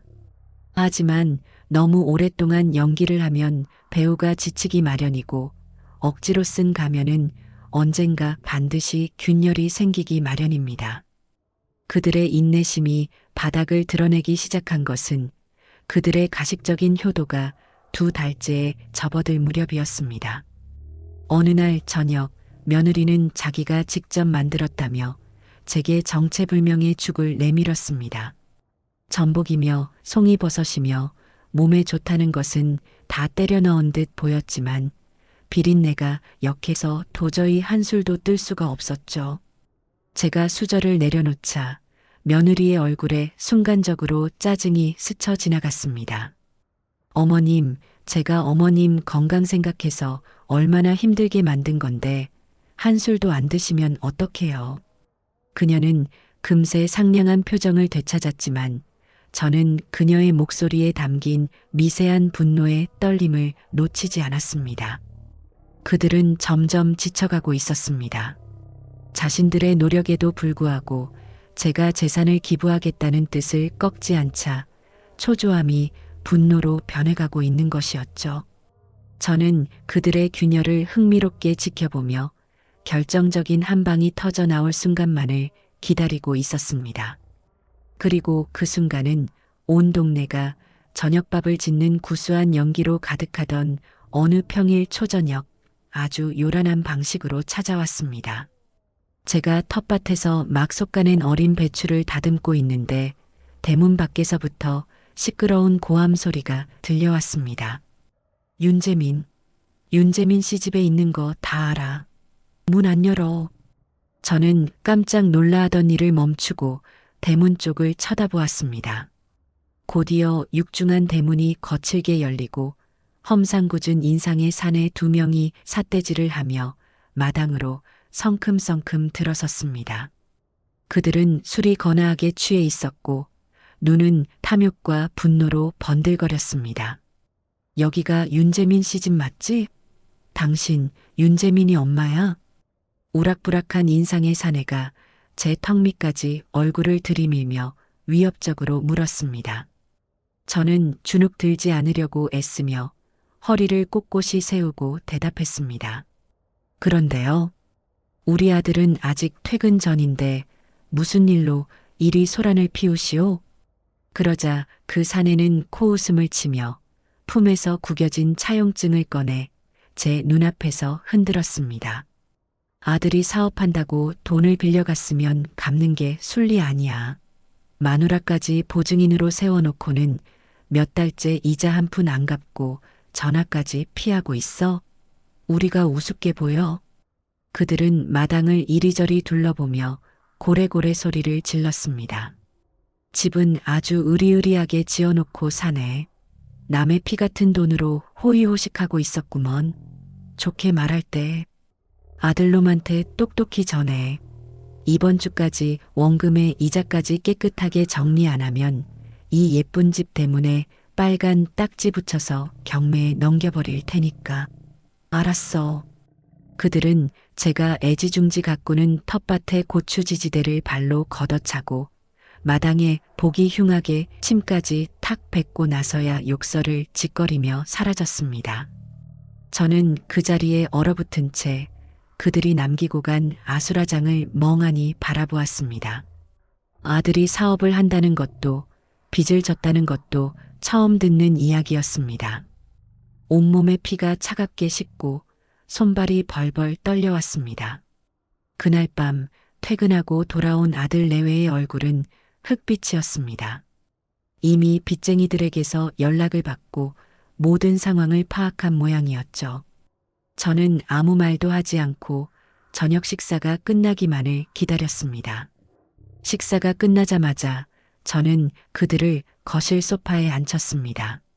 제 평생 느껴보지 못했던 차갑고 단단한 분노가 제 목소리를 강철처럼 만들었습니다.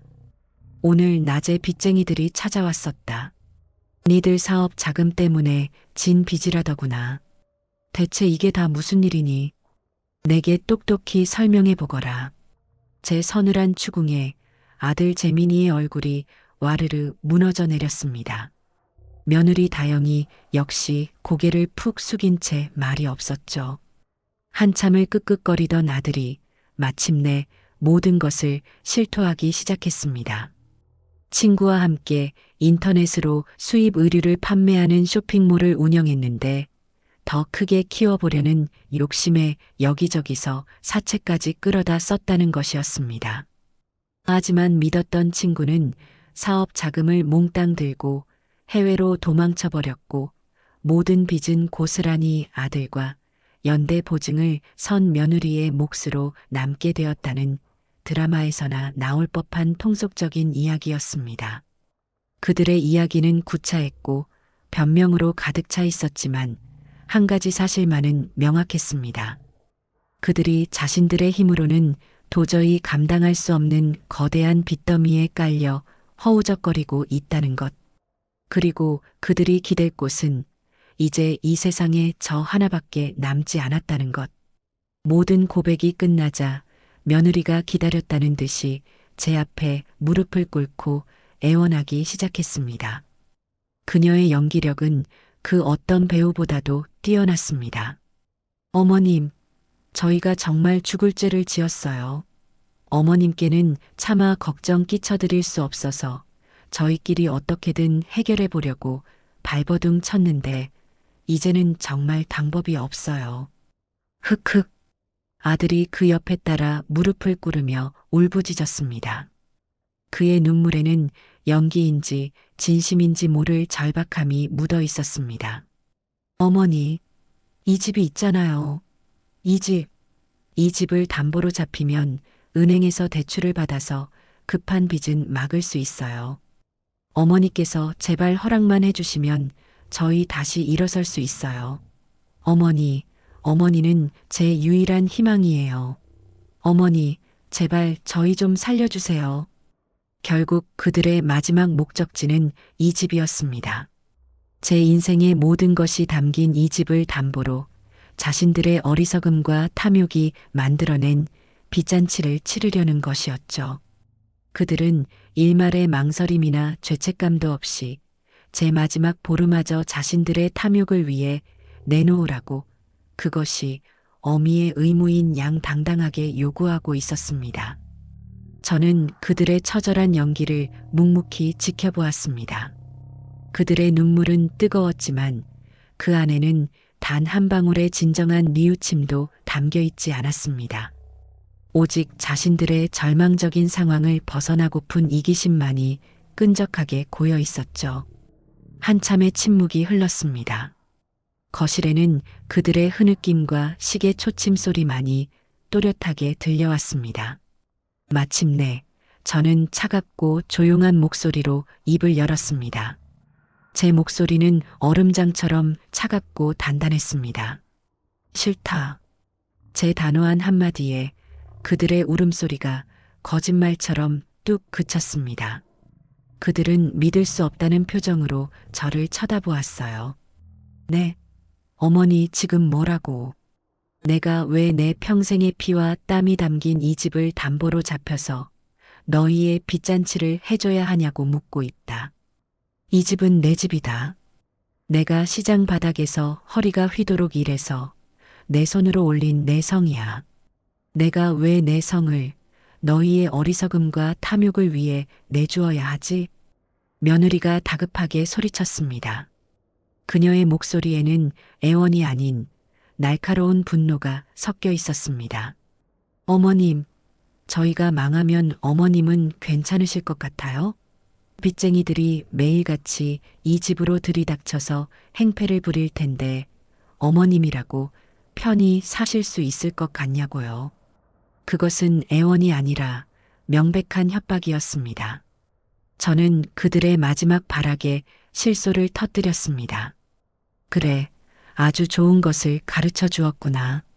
너희가 이 집에 함께 사는 한 나도 편치 않겠지. 그러니 너희가 내 눈앞에서 사라져 주는 것이 내가 가장 편해지는 유일한 방법이겠구나. 저는 자리에서 일어나 제 방에서 변호사가 미리 준비해준 서류 뭉치를 가져왔습니다. 그리고 그것들을 그들 앞에 테이블 위에 마치 화투패를 내려놓듯이 한 장 한 장 펼쳐 놓았습니다. 그것은 제가 이 집을 사는데 들어간 모든 자금의 출처를 증명하는 서류들과 변호사의 공증을 받은 유언대용 신탁 계약서, 그리고 마지막으로 부동산 명도 및 퇴거 요청 통보서였습니다. 이게 다 뭐예요? 며느리의 목소리가 파르르 떨렸습니다. 눈이 있으면 똑똑히 보거라. 이 집 처음부터 끝까지 내 돈으로 지은 내 집이다. 너희는 이 집에 단 1원 한 장 보탠 적이 없어. 너희 이름이 등기부등본에 올라가 있는 것은 단지 세금 문제 때문에 내가 너희에게 명의를 빌려준 것에 불과하다. 법적으로 너희는 이 집의 소유권에 대해 그 어떤 권리도 주장할 수 없다는 뜻이다. 너희는 내 집에 얹혀 사는 세입자, 아니, 기생충이나 마찬가지였어. 저는 마지막으로 퇴거 통보서를 그들의 눈앞에 들이밀었습니다. 나는 더 이상 너희 같은 불성실하고 파렴치한 것들을 내 집에 들릴 생각이 없다. 그러니 너희에게 마지막 자비를 베풀어 주마. 내가 이 소장을 법원에 정식으로 제출하기 전에 한 달의 시간을 주겠다. 한 달 안에 조용히 이 집에서 니들 짐을 모두 싸서 나갈지, 아니면 법원에서 발행한 퇴거 명령서를 받고 경찰들이 보는 앞에서 개처럼 질질 끌려나갈지. 선택은 너희 몫이다. 그것은 그들이 상상조차 하지 못했던 가장 차갑고 잔인한 최후 통첩이었습니다. 아들 내외는 완전히 넋이 나간 표정으로 바닥에 주저앉았습니다. 그들의 길고 길었던 탐욕과 위선의 연극은 제 손에 들린 서류 몇 장으로 인해 가장 처참하고 완벽한 파국을 맞이하고 있었습니다. 제가 내민 법적인 최후 통첩 앞에서 아들 내외는 더 이상 저항할 힘을 잃었습니다. 그들은 며칠간 제게 애원도 해보고 화를 내며 저를 저주하기도 했지만 저는 쇠로 만든 벽처럼 조금도 흔들리지 않았습니다. 빚쟁이들의 방문은 날마다 잦아졌고 그들의 목소리는 점점 더 거칠어졌습니다. 마침내 그들은 모든 것을 포기하고 제 제안을 받아들일 수밖에 없었습니다. 한 달이라는 유예기간이 끝나갈 무렵 집 앞으로 낡은 이삿짐 트럭 한 대가 도착했습니다. 아들 내외는 초점 없는 눈으로 자신들의 짐을 꾸리기 시작했습니다. 처음 이 집에 들어올 때 가져왔던 단출한 짐과는 비교도 안 될 만큼 그동안 제 돈으로 사들인 값비싼 가구와 가전제품들이 가득했습니다. 며느리는 그 물건들을 하나라도 더 챙겨가기 위해 악을 쓰는 듯 보였습니다. 심지어 제가 아끼던 작은 찻상까지 트럭에 실으려는 것을 제가 나서서 막아야 했습니다. 그건 내 물건이다. 내려놓거라. 제 단호한 말에 며느리는 저를 도끼 어린 눈으로 쏘아보더니 찻상을 바닥에 거칠게 내동댕이 쳤습니다. 쨍그랑 하는 날카로운 소리와 함께 찻상의 다리 한쪽이 부러져 나갔습니다. 그것이 그녀가 제게 보여준 마지막 모습이었습니다. 아들은 그 모든 과정을 지켜보면서도 차마 고개를 들지 못하고 그림자처럼 서 있기만 했죠. 그들의 마지막 모습은 제가 상상했던 것보다 훨씬 더 비참하고 추했습니다. 트럭이 모든 짐을 싣고 떠나자 집 안에는 거대한 공허함과 고요함만이 남았습니다. 저는 부러진 찻상을 들고 거실 한가운데에 한참을 서 있었습니다. 눈물이 날 법도 한데 이상하게도 눈물은 나오지 않았습니다. 오히려 오랫동안 저를 짓누르던 무거운 갑옷을 벗어 던진 것처럼 몸과 마음이 날아갈 듯 가벼웠습니다. 저는 그날 집안의 모든 창문을 활짝 열었습니다. 새로운 공기가 들어와 그들이 남기고 간 불행하고 탐욕스러운 기운을 깨끗이 씻어내 주기를 바랐습니다. 그들이 떠난 집에서 혼자 지내는 시간은 제게 온전히 저 자신과 마주하는 기회를 주었습니다. 저는 그동안 발도 들여놓지 않았던 2층 안방으로 제 짐을 옮겼습니다. 푹신하고 넓은 침대에 처음 누워보았고 햇살이 가득 들어오는 창가에 앉아 책을 읽었습니다. 며느리가 그토록 자랑하던 최신식 주방에서는 제가 좋아하는 구수한 된장찌개와 나물 반찬 냄새가 피어올랐습니다. 텃밭에서 직접 키운 상추를 뜯어 밥을 싸먹는 소박한 행복을 누렸습니다. 집은 이제 더 이상 감옥이 아니었습니다. 온전히 저만의 공간, 저만의 왕국이었습니다. 하지만 그 평화는 그리 길지 않았습니다. 집이 너무 컸고 너무 많은 나쁜 기억들을 담고 있었기 때문입니다. 밤이 되면 텅 빈 집의 고요함이 오히려 저를 무섭게 짓눌렀습니다. 저는 이 집이 제가 여생을 보낼 곳이 아니라는 것을 깨달았습니다. 이곳은 제 권리를 되찾기 위한 전쟁터였을 뿐, 제가 꿈꾸던 진정한 안식처는 아니었습니다. 저는 다시 박 영감님과 변호사를 찾아갔습니다. 그리고 제 결심을 이야기했죠. 이 집을 팔고 싶습니다. 그리고 제 여생을 편안하게 보낼 수 있는 새로운 곳을 찾고 싶어요. 제 결정을 들은 그들은 아무것도 묻지 않고 제 뜻을 존중해 주었습니다. 집은 부동산 시장에 내놓자마자 좋은 가격에 팔렸습니다. 제 평생의 재산이었던 상가 건물이 이제는 두둑한 현금이 되어 다시 제 손으로 돌아온 것입니다. 저는 그 돈의 일부를 떼어 변호사와 박 영감님께 두둑한 사례금을 드렸습니다. 그리고 저는 제 인생의 마지막 보금자리를 찾아 나섰습니다. 아들 내외를 피해 숨어 들어온 낯선 시골이 아니라 제가 편안함을 느끼는 곳, 좋은 친구들이 있는 곳으로 가고 싶었습니다. 제가 선택한 곳은 마을회관과 가깝고 병원과 시장도 걸어서 다닐 수 있는 거리에 위치한 고급 실버타운이었습니다. 그곳은 삼시세끼 영양가 있는 식사를 제공해주고 청소와 빨래 같은 굳은 일도 도맡아 해주었으며 다양한 취미 활동과 의료 서비스를 이용할 수 있는 곳이었습니다. 저처럼 혼자 사는 노인들이 서로 친구가 되어 외롭지 않게 살아갈 수 있는 그야말로 노인들을 위한 천국 같은 곳이었죠. 제 새로운 집은 크지 않았지만 창문으로는 아름다운 정원이 보였고 작은 발코니에는 제 작은 텃밭을 다시 꾸밀 수 있는 화분들을 놓을 수 있었습니다. 이사하던 날 마을회관 친구들과 박 영감님이 찾아와 마치 제 자식들처럼 제 이사를 도와주었습니다. 우리는 함께 웃고 떠들며 짐을 정리했고 저녁에는 실버타운에서 제공하는 근사한 레스토랑에서 다 함께 식사를 하며 제 새로운 출발을 축하했습니다. 왁자지껄한 웃음소리가 식당을 가득 채웠고 저는 제 인생에서 가장 따뜻하고 행복한 저녁 식사를 했습니다. 어느 화창한 주말 오후 저는 발코니 의자에 앉아 새로 사귄 친구들과 함께 향기로운 국화차를 마시고 있었습니다. 텃밭 화분에서 키운 작은 허브잎을 띄운 저만의 특별한 차였죠. 그때 제 휴대폰이 조용히 울렸습니다. 모르는 번호로 온 장문의 문자 메시지였습니다. 어머니, 저 재민이에요. 저희 지금 작은 월세방에서 정말 힘들게 살고 있어요. 다영이는 매일같이 저를 원망하고 저는 일용직을 전전하며 하루하루를 버티고 있습니다.